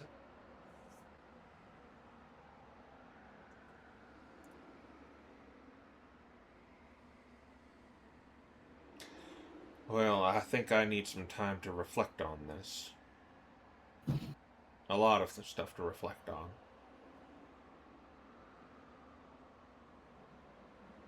All right, then. I guess I'll hold off on reaching my contact till a later point. Well, we need to set this up, and I expect they're coming here. I don't want this to be out of the blue. I want a date and time. Yeah. If you want, you can select another location. We just need to know where. I've heard the MDRA had a presence somewhere on this continent, or at least used to. I'm That's not. Proteus talking. Yeah. Sabrina will confirm that and say, yes, they had a presence in Calder. I haven't actually tried to go back, but there should be a teleportation circle back there. They had a teleportation circle there? It was underneath the item shop the Kekleon ran. I guess that's how they kept it restocked. No, they kept it restocked by boat. So they told us. I guess could have been both. We had no idea there was a teleportation circle down there. Oh, well, now you do. I guess another one of the many secrets they keep from us. Well, that's part Try of why not to be too hard on them for it. Yeah, I mean, you said it yourself. An organization isn't just individual members. There are some good ones and bad ones. Probably with the MDRA too, if I had to guess. So don't let what some MDRA members did under your nose affect negotiations too much. Well, you can bet your britches this will come up during that conversation. That's fine, and honestly, I think it probably should, because, quite frankly, even with something like this, probably the reason the mages don't tell you as much as you'd like is because they're terrified of you. Obviously, this sort of thing is meant for that conversation, but we should figure out where do we want to have this meeting. You said Calder. We have an encampment there still. Then, alright, I'll inform our contact of Calder and... Oops. How about a week from now? A week from now. Understood. Okay. Cool. Should probably verify that with your contact first before we set it in stone. Right. I'll do that once I'm done with this meeting. Before we head home, I'll confirm it to you. Once you have confirmed it with your contact, confirm it with me once again, and I will make my way to Calder. Alright, I'll be sure to do that. And a week from then is when we'll meet. Yep. 5 days travel from here.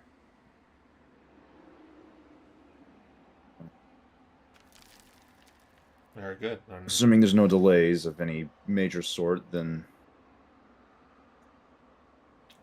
So you want it to be a week from the time you arrive. A week from the day we confirm it. Okay, got it. Alright, I'll be sure to get that running then. Well, unless you have anything else you wish to lay on the table, I think this meeting should be dismissed.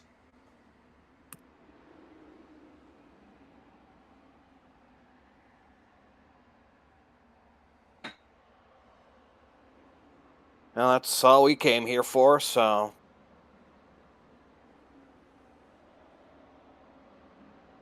Oh, Paul, you're also... It'd be also good if you join the meeting as well. I will. I should be back in good health by then. I will accompany you as well.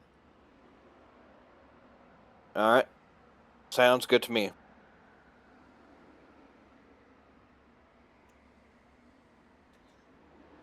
Alright. Then we should go in our designated areas now. I'll let you all discuss whatever you want in our barracks to get you fed. Most of you look tired. I'll let you rest here for the night. Thank you. And they all begin getting up and leaving. Before Uriel leaves, Loki says, if it means anything, I do wish to earn back your trust in whatever way I can. He almost doesn't even acknowledge you and just walks away.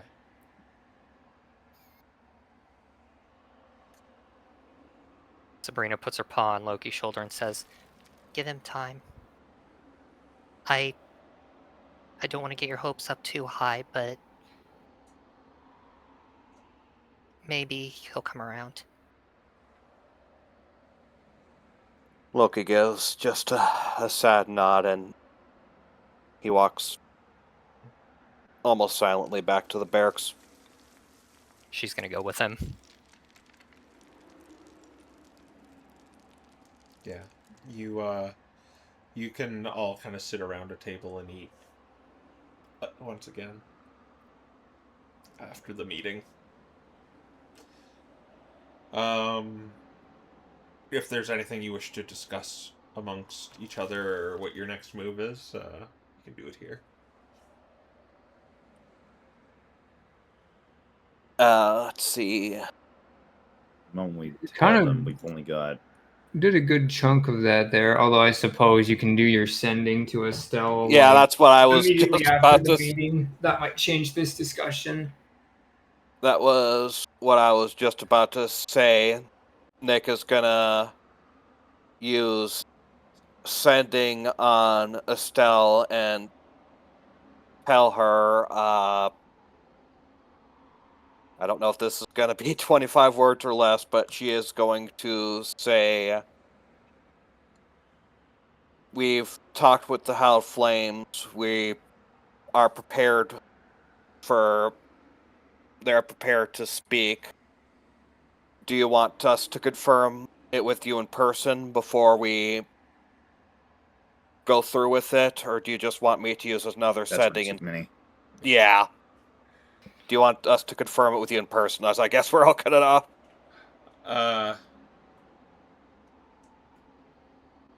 When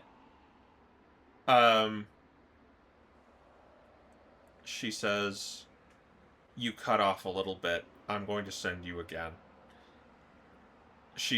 Then you hear a sending spell in your head that says when and where. Nick says, Calder in 7 days. From when we confirm it with Uriel. Okay, there's no response back since it was like a reverse sending. Yeah. Yeah.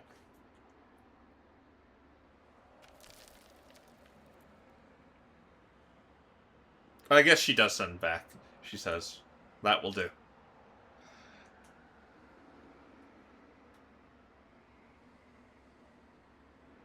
Alright, then...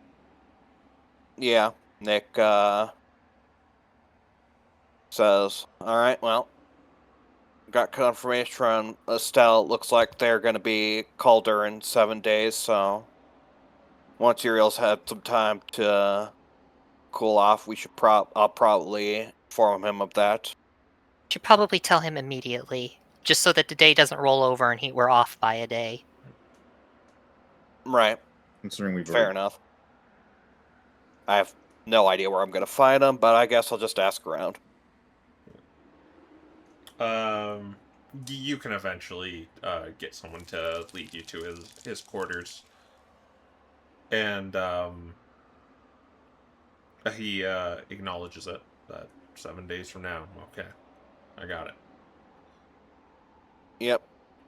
Managed to confirm it through sending pretty fast. All right. Well, let's hope this meeting smooths over pretty well.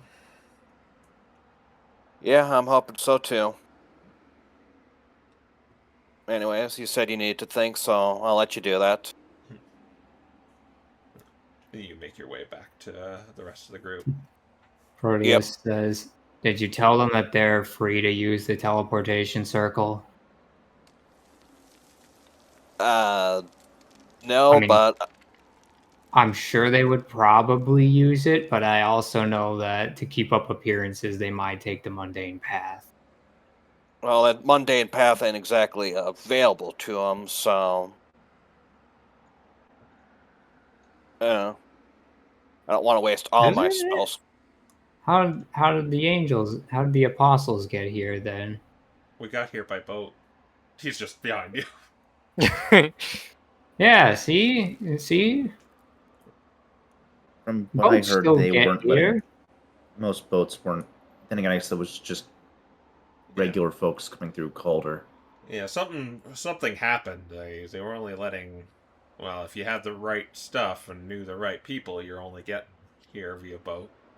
Fortunately, we're those people.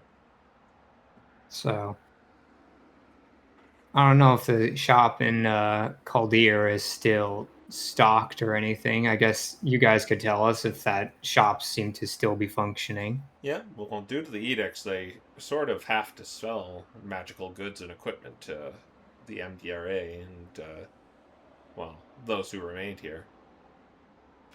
Right. I just didn't know if after what happened there, if they decided it was too dangerous to leave the shop there. Jude says, I believe What? it was an individual named Bartholomew. Or not Bartholomew. I'm Bartholomew. He's Bartholomew. It was Alabaster. Alabaster. That's the Keklan who was there. So that's like, yeah, it took some work to get unbanned from his store. Actually, I think I'm still banned there. Don't worry. Once we come back with money, he'll probably forgive you. Loki just he rolls his eyes, says, "What did you do to get banned there?" I told him that he should let me use his teleportation circle and that he definitely had one, and he was not too happy about that. By the Of way, course. it looks like we're going to be partners over there, isn't it? Yep. Well, I have some things to tell you. Some secret recipes that are my favorite. Well, Loki says, well, while over there, I help with the cooking a bit, so if we can get the ingredients for it, then sure, I can try and help you, I could try and help cook some of those things for you. The thing is, I gotta tell you the recipe for this in secret. That's fine. We can talk about it once we are home. Proteus. I guess the can- important question before we head out, and well, tomorrow, anyways, who's going to be going to Calder? Well, I think mean, I think it'd be best if all of us did. All of it. Each group has knowledge the other doesn't, and can explain better than the other can. We've been Well, here on the ice continent for so long and dealt with so much that's going on. And you guys have been dealing with what's going on back in the mainland and stuff that we don't know. So really, both teams are necessary for negotiations. I think this is mostly just going to come down to old wound diplomacy, unless something major happened here that you haven't revealed to both parties that they would equally benefit from.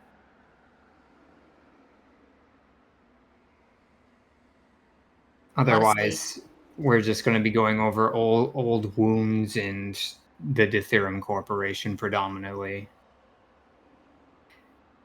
I think it all depends on how trustworthy Ryosen is, and if he really is an upstanding individual like Estelle seems to make him out to be.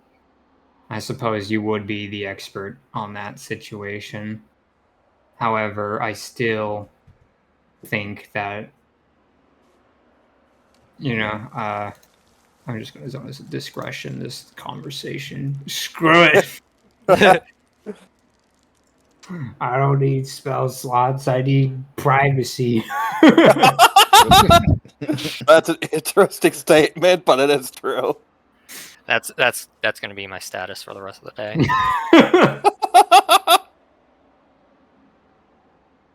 day. Proteus will say, well, we can talk about the recipe now, but if we're going out to the right side to find answers on what Queen is going for in the next few days after making some preparations, I think that we can send most everyone to these negotiations, but I think a small team might want to head out that way and try to get some experience with what we can procure. I think it would be best if we tried to utilize a contact of yours, Lowen, that is out here that works with Ditherum, so that way, at the very least, you can slowly be playing your part to prove that you are doing what you say you are, while we also push progress forward. I think the best people to go on that trip are probably going to be Sinbad and either Aiden because he can make it, or Dante because he can defend the others. This is me out of character. Did you establish who this contact is with Furlowan? Nope. No. So you want him to just contact someone who's with the theorem out here? Yeah, someone who's likely part of abolition that might be that is loyal to him. It sounded like Lowen had someone he was trusting. I understood the gist of that earlier. Yeah. He says, well, there were plenty of people I trusted, but finding them and getting into contact with them might be a little difficult. Well, you have mages around. It might be possible. It's just the theft of the airship. Ooh, it most likely was reported by then. And, well, I was involved in that.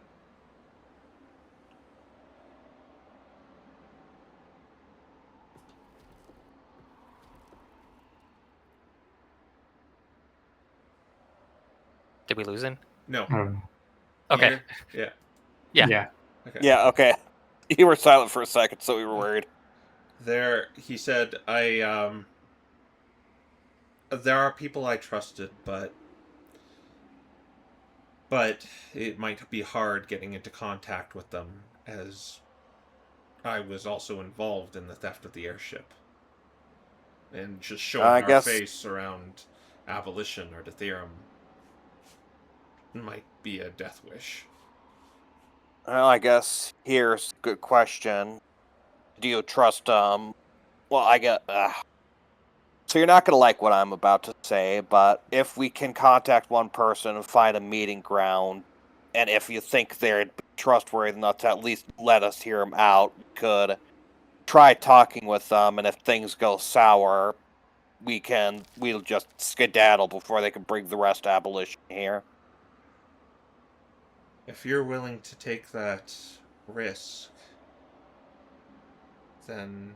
I mean, considering we've got those bots out here, assuming they give any data back to Voss, he probably knows we're here regardless.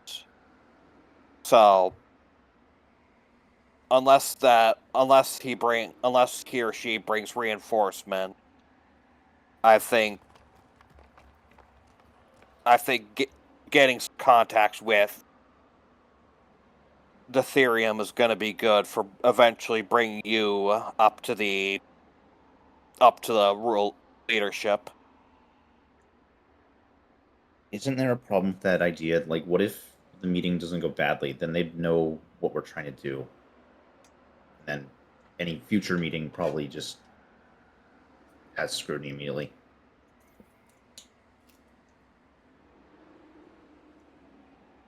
Well, And that's keep in mind, we'd just be talking to cogs in the wheel. yeah. Though any information that we could get from it, from their movements, could be useful. But that's a proposition that I'll leave up to you, I suppose, Lowen. I just figured a small team going out there is going to be useful sooner than later. I would like to be there during the conversation between the mages and the clergy in any case, as I think it may be wise to have multiple leaders in on this conversation. Yes, if we were to meet a contact from abolition, it would be to just send them with those going to the east, not to dissuade you from going to that conversation. That is all. That's why I wanted a random third person to go with, because I think everyone else has good reasons to be there. I'm just not quite following the full reasons for sending out such a small team, Especially so especially to the close. right side of the continent. Yeah, and especially so close to such a critical event. The smaller the team, the more the less of the materials we have to produce to stave off the cold out there. Well, I think we can talk about this a little later. We've got a little bit of time to figure it out.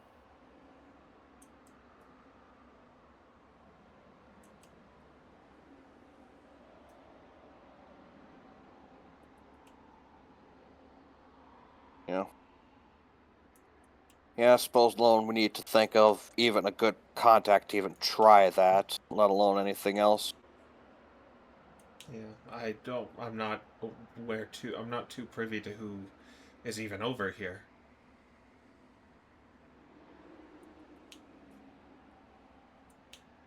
From our run-ins, I know there's just a decently sized group of abolition out here, but I know that you've worked with one in the past. That's the only one I can think of, Sinbad says.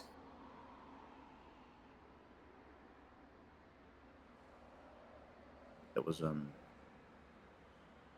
His name was Kai, I believe. mhm.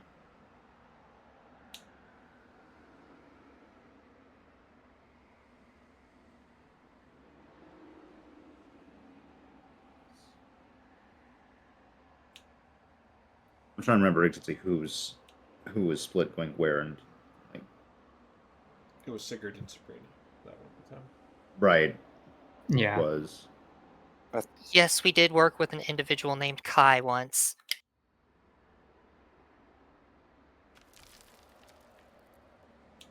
I don't know why you would think that he, of all people, would necessarily be trustworthy for this sort of thing. I mean, for all we know, he's in on it with what the theorem's doing. I thought that you didn't think he was that bad. It's hard to say. You think you know someone, then you find out they're not who you think they were. That seems to be happening Well- a lot lately. Yeah. Sinbad just says, well, good thing we have an expert on it, he says, staring at Proteus.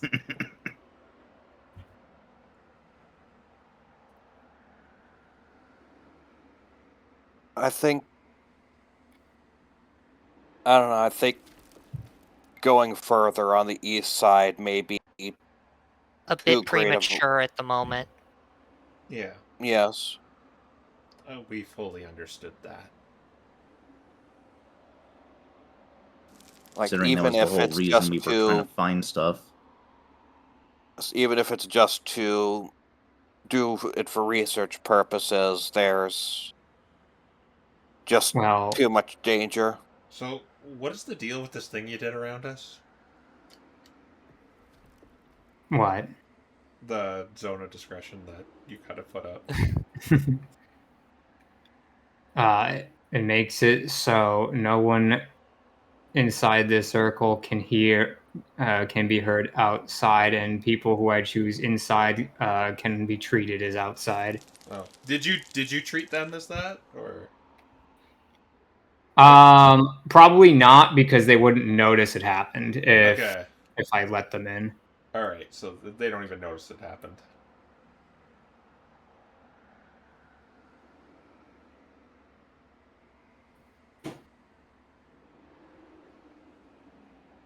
Did they notice But you going like silent for long stretches no, though? no. Well, Proteus just says, I think we need to meet with Evergil is the primary reason I want to get out there. well, all in due time, but right now I think we have other things to garner our attention. Don't you Oh, not? You not even really know where Hervergal is? I do.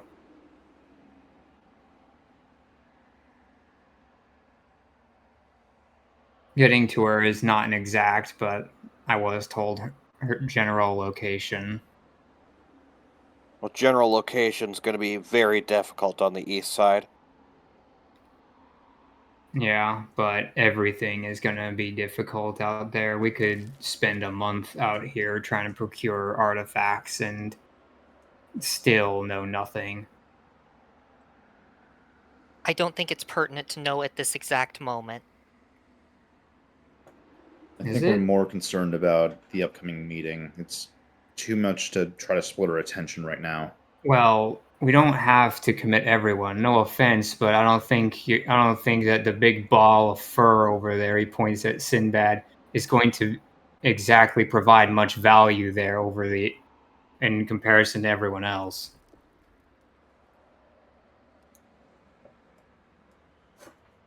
We are a sizable quantity. We can afford to do multiple things at once. And I do think we should, but I don't know if going that far with someone we don't know is a good idea at this point. And it is possible we could go out there with our own allies too. We don't necessarily have to go down that road. I'm going to say for right now, let's put a pin in it. I don't think that it's a good idea for us to be going out, even in smaller groups, this close to something so important. And I especially don't think it's good to send any of our allies back home to the east side of the continent without any sort of extra protection. Well, They're not as hardy as we are. They're not pushovers, but they're not as hardy as we are. Except for maybe Izak. He can hold his own.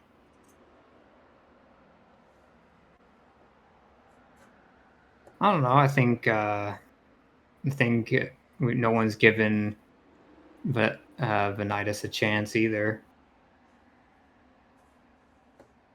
Yeah, Vinny's more good for like infiltration. I've thought of possibility of I've thought of the possibility of maybe having him help with the queen situation in some way, but I was actually thinking of him as well. In what regards? More just being a double agent type thing, or Potentially. I don't know exactly what he's capable of. But he just seems to be that kind of guy, if you get what I'm saying. I mean, we can try. It's just I don't know what we're gonna try to get out of him. Queen will catch up to him one way or another. So unless we know exactly what we want him to do, we're just putting him in danger the longer he stands with her people. I agree, and that's why I haven't made any sort of suggestion yet, because I'm still figuring that out. Fair I mean, enough. we saw the modified memory issue crop up, so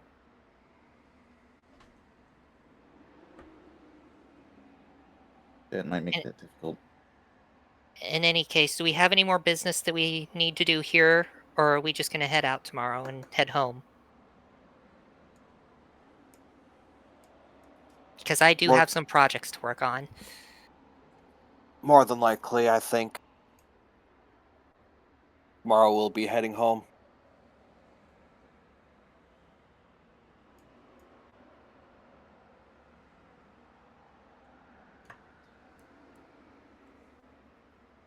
All right. Silence is consent. We'll head home tomorrow. All right. That at least means no outstanding objections. All right. So I'll let you all take a long rest here. And we'll let you. I guess you're gonna just march on home. Probably Teleport on home. Teleport on you know, home. go over a mound of snow until there's no line of sight, and then teleportation circle somebody. All right. There are 4 other people with you, with Gabriel, Ramiel, Bartholomew, and Jude.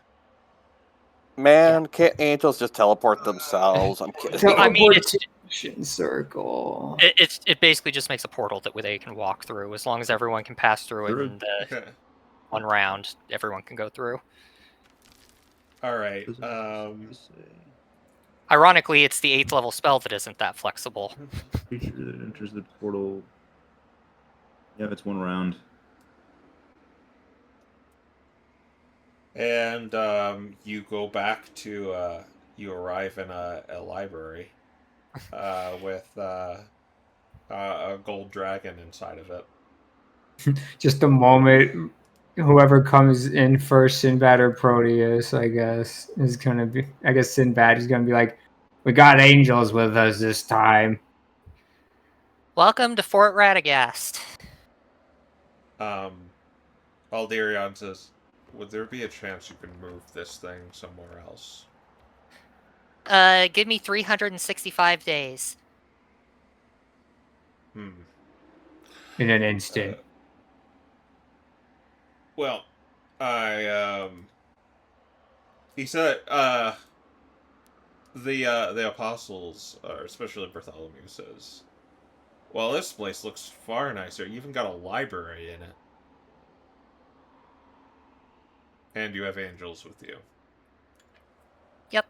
Yeah, well, that was just to go tell our friend here what to expect. Don't worry, they're friendly. And you have dragons here. Never a dull Oh. moment, huh? Oh, you can see through their disguise. Yes, I could see through his disguise too. As opposed to Proteus.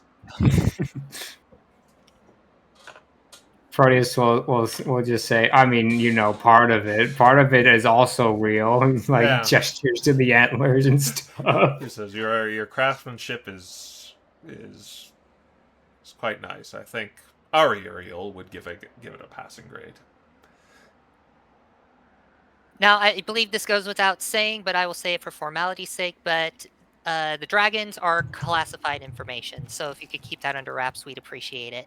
Well, here I was about to divulge some classified information to you. All right, well, Bartholomew, you can't. Oh, I can. Because, you see, Jude, there's a time and place when you need to break rules. And think about it. What good does it do us if we're going to be working with these guys and not telling them anything?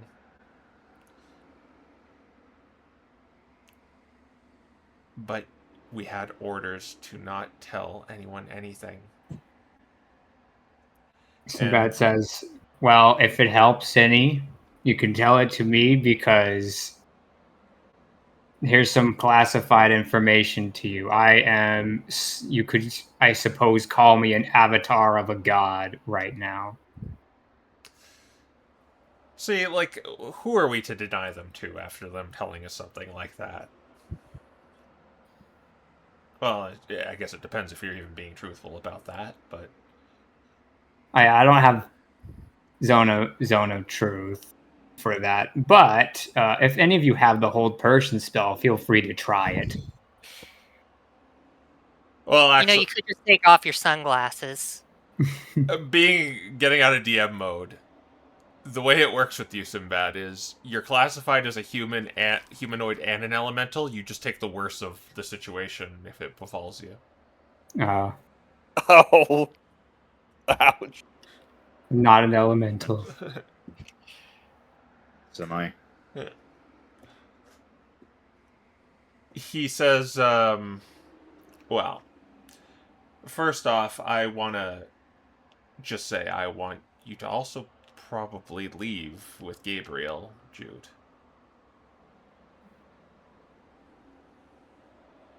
And she says, why? Well, because I'm going to be working with these people, and the Hallowed Flames have made it difficult to go through their gate. And I know you guys can disobey them. Props on ya. But I think it's good we follow orders and protocol when dealing with this. Are we in agreement there? Sabrina nods. It would be for the best, yes. And Romuald says, see, he is smart when he needs to be. And I think you should go back, Jude, just because... Well, they said, they're only going to let one of us through anyway. And I think there are more pressing matters to do back on the Mist Continent. And I'm relying on you to carry those out.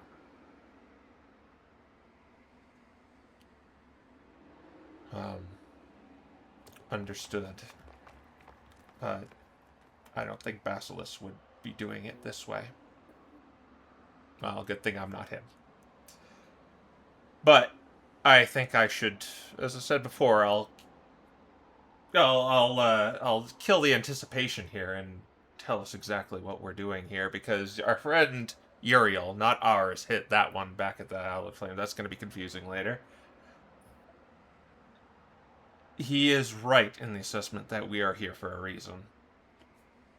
You see, back in Graham's on the Mist Continent, 5 artifacts were stolen from the church.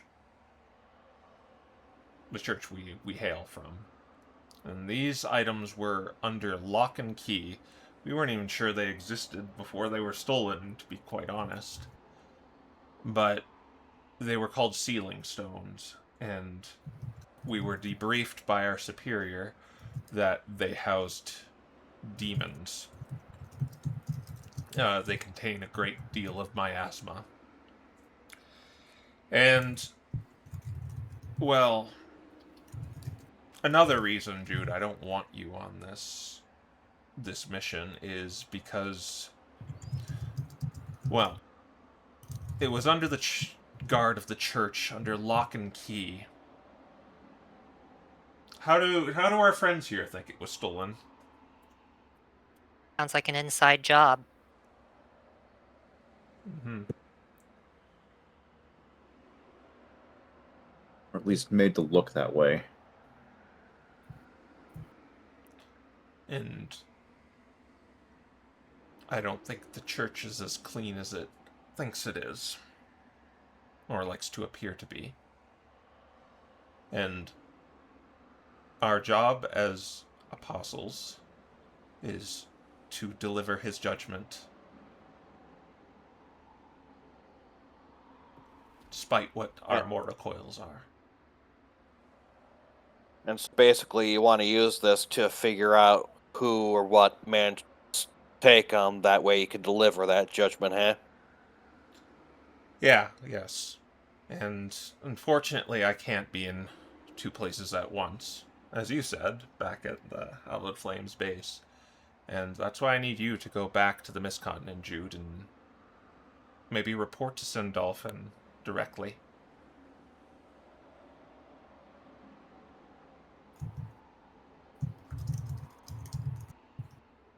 She seems a little conflicted, but how could you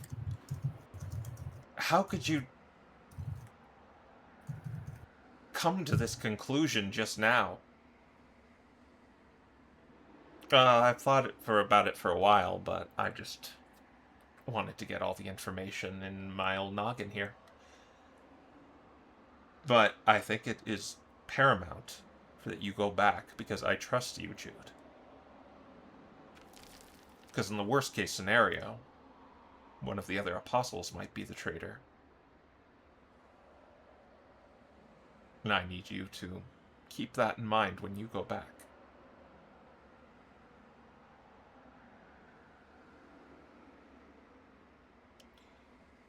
What do you think? She says to you. I could help here.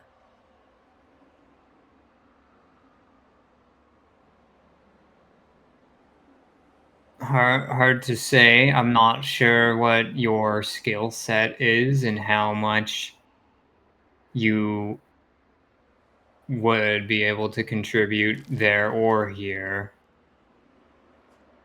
I think, Loki says, I think you are best where you're needed most, and by the sounds of things, that's back at your base. Trust me when I say, Jude, I'm not sending you off because I don't think you can't handle this. I'm sending you off because I think you can handle things better in another place. I do not think you're useless, as you seem to think you are. I just wish to get to the bottom of this. All these incidents. And we can even make our little smoking hot telephone as well.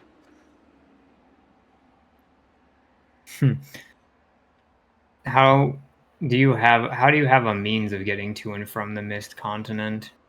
We have to sort of walk, unfortunately, but I think Jude and Gabriel can handle themselves.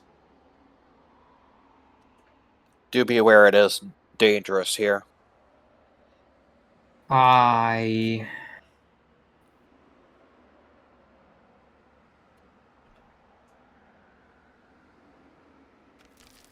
have a potential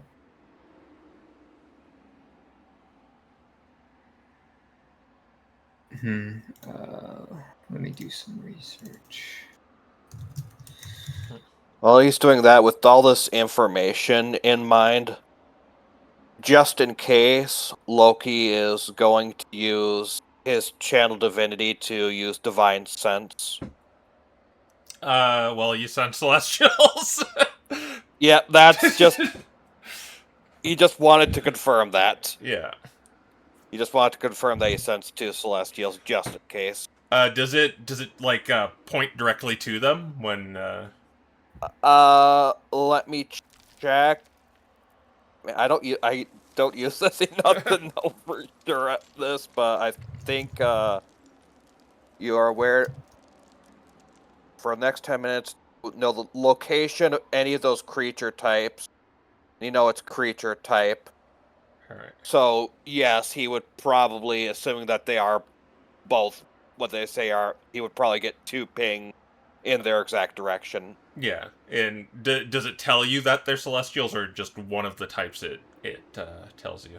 You know it's creature type. Yeah. Yeah, Okay. you know it's... So Gabriel and Ramiel are celestials. Okay.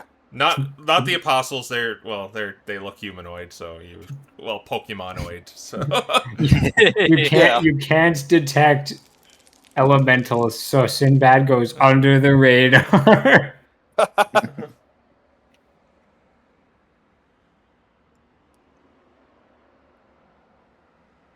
Yeah, so yeah, Loki just wanted to check that real quick just in case. But problem is too the reason I want Jude to go back is because, well, this isn't the only place that reports of angels summoning demons have occurred. Oh, really? It is. No, and again, this is classified information, but I feel like Sabrina makes the zipped mouth motion. I should be open with you, but at least I That's want to get to the bottom of it here. So you suspect that these stones have been transported all over the planet. Whoever stole them, yes. And That way, if one fails, another is likely to succeed because of the distance. I don't know the motives of whoever stole these stones, but at this point, it cannot be good. Right. Then, yes, I do believe. It's like I said, sometimes having one person waiting in the wings is a good idea in a dangerous situation like that, and there may be something you can learn back at your own camp that could prove useful. yeah. With this new information that it's not just here, he's probably right, Jude. Your presence could be critical elsewhere. As much as it might seem that the two of you sticking together is clearly, well, both the reason you're here and then, sorry,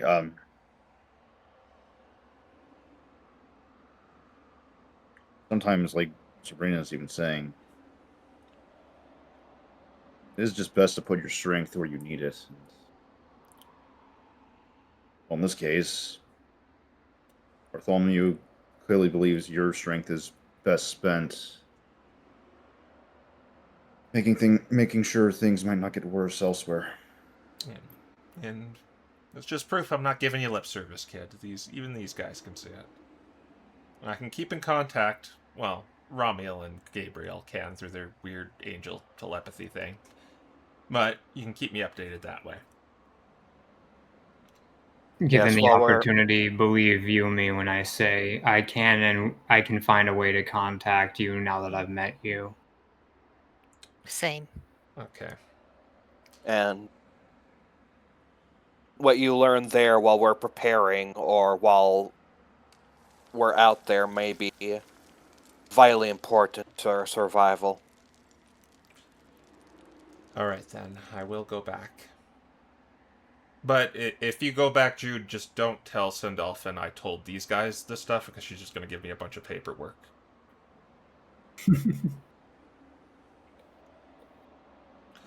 I will not lie in front of our superior. Okay.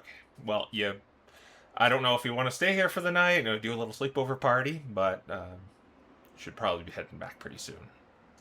How long will it take to even get back? Well, if we look at the map here,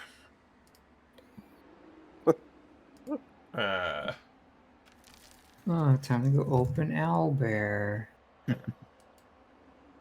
I've had Elware open this entire time. let's see. 1, 2, 3, 4, 5. 1, 2, 3, 4, 5. 1, 2, 3, 4, 5. 1, 2, 3, 4, 5. That's about 5 days almost. Calder. Yeah. And like how many from Calder to the Mist Continent? Oh, it will take about day and a half to travel back. Well, actually, to the Mist Continent, it's a little bit farther, so that'll take about 2 days. All right, so it's about a week in total. So yeah, I don't want to delay you any. I could send you. Well, one of us could send you to Calder to cut back on that travel time, but you'd have to deal with Alabaster when you got back. I'm pretty sure you'd have to deal with Alabaster when you showed up at all.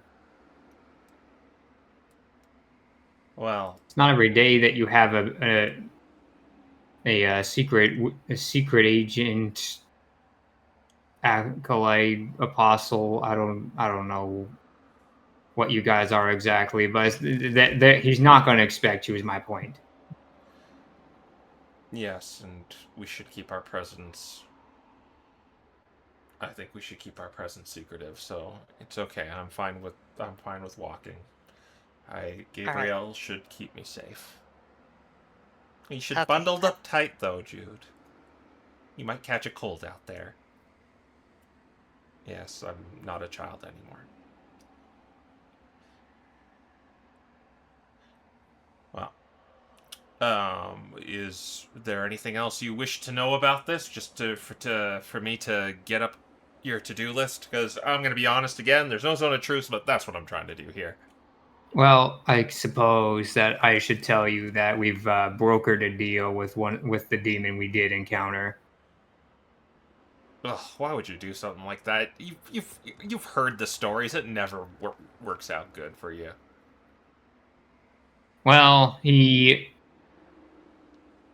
It's in weird. exchange for permanently killing another demon, another demon who was there, That's the was one that willing. killed me, by the way. Yeah. Hmm.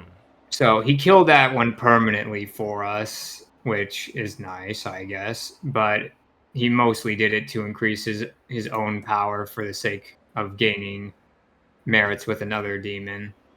But in exchange for our assistance in that matter, he allowed us to stay with our allies in that area. Currently, he is the only thing that has given any sort of outpost on the eastern side. Well, If we remove him, we will no longer have a place that we would be able to guarantee we can rest at. well, the Aramiel says the apostle's job is to deal with demons and evil things of that nature. But we're mostly after this impersonator of yours truly that seems to be summoning them in the first place.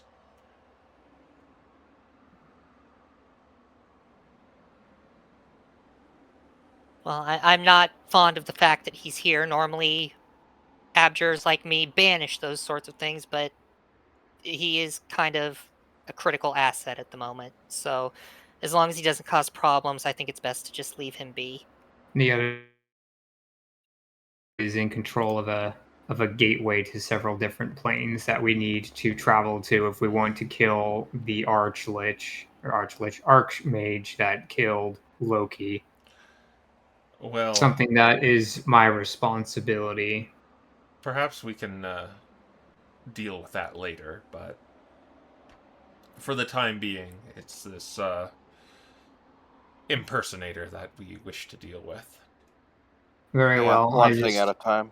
Just wanted you to know so that way if we end up going that way, you don't have a surprise and feel betrayed and all that stuff. Oh, I have a feeling there are several demons over there. Yes, he's definitely not the only one. He Yeah, actually has one in a maid outfit. It's comical.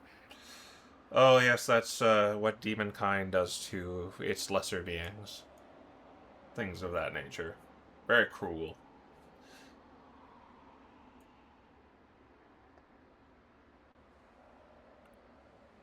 I'm kind of surprised. Well, no, I suppose they're demons. I shouldn't be surprised about things like that. But I'm willing to lay low here for as much time as you need. Within reason, of course. Within reason, yes. We'll try not to take too long. Because the more time we sit around, the more demons this angelic impersonator can be summoning.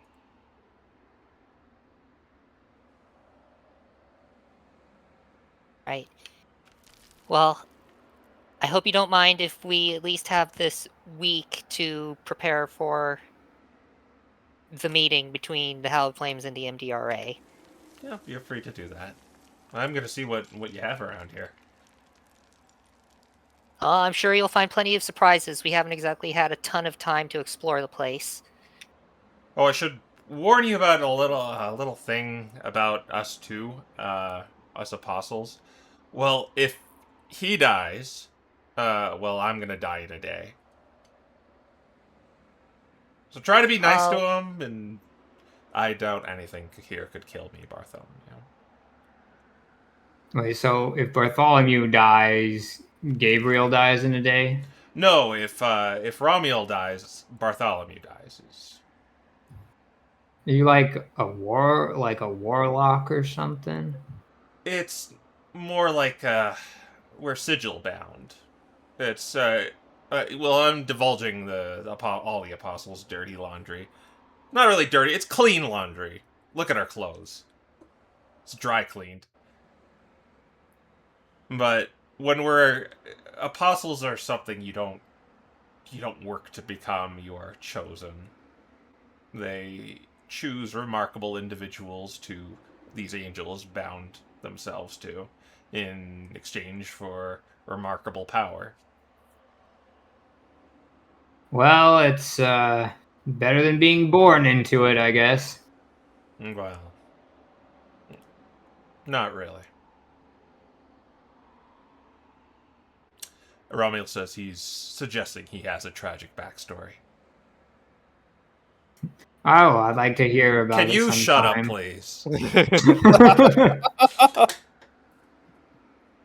Yes, it is what it is, and just if you see me being a little protective around this nasty old angel, that's why.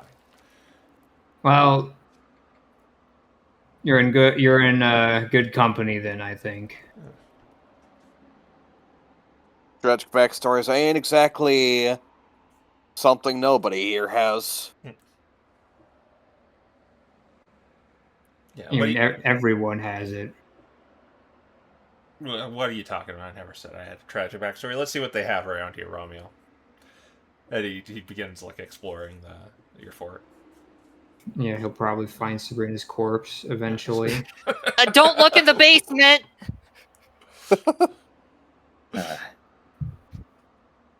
And Jude says, "Well, I better be off then. The day is still young. Good luck out stay there. safe out there. And you stay safe too." All right. I don't need to do this, but I'm going to do it anyway. I'll cast Enhance Ability Survival on her for her way out. All right. Thank you. Our sect of the church doesn't really interact with Monoborn, so you don't have to worry about the scrutiny and prejudice you've perhaps encountered at the Hallowed Flames gates. I kind of got that impression. I greatly appreciate it. Well, Gabriel and I will be on our way. And you see the Sylveon and Gardevoir begin to head out. And you see her come back like 5 minutes later. Where's the exit? Oh, it's over there. I told you, Gabriel. And then they begin going that way.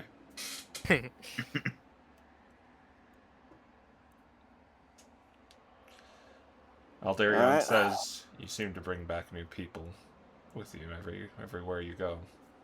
This place is getting crowded." Good thing it's a big fortress, huh? Yeah. Well, we're gonna have to send the Echo back on hunting again, as much as she wants rewarding for saving you. Well, You may want to rephrase that. Her name is...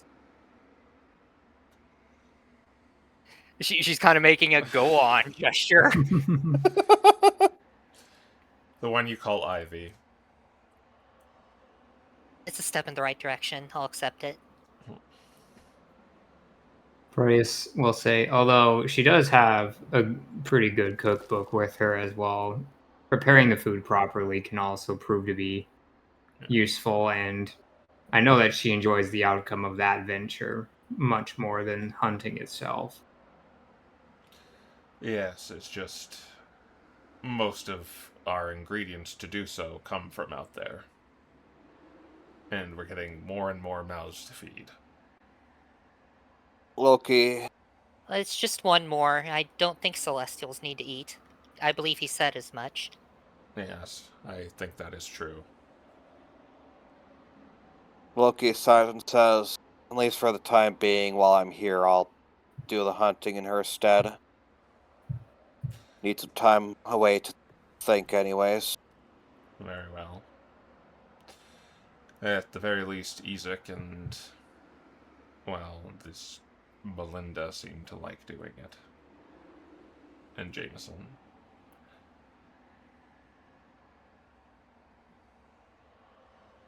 Yeah, I'm sure that we're hearing the sounds of Bartholomew finding Jameson now.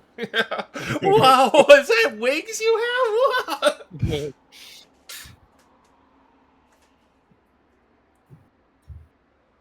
And unless you guys want to do anything now that you're back, we'll cut it right here. It's the beginning of the day. Yeah.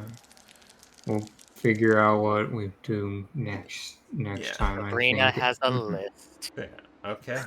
Sabrina has a list as a terrifying answer. We'll cut it right there then, as the plot develops. All right. Well, I'm no good at these outros, so I'll just say, I'll see you next time. We'll see you next time on Pokemon Fimbulvetr. Goodbye. Bye. Bye.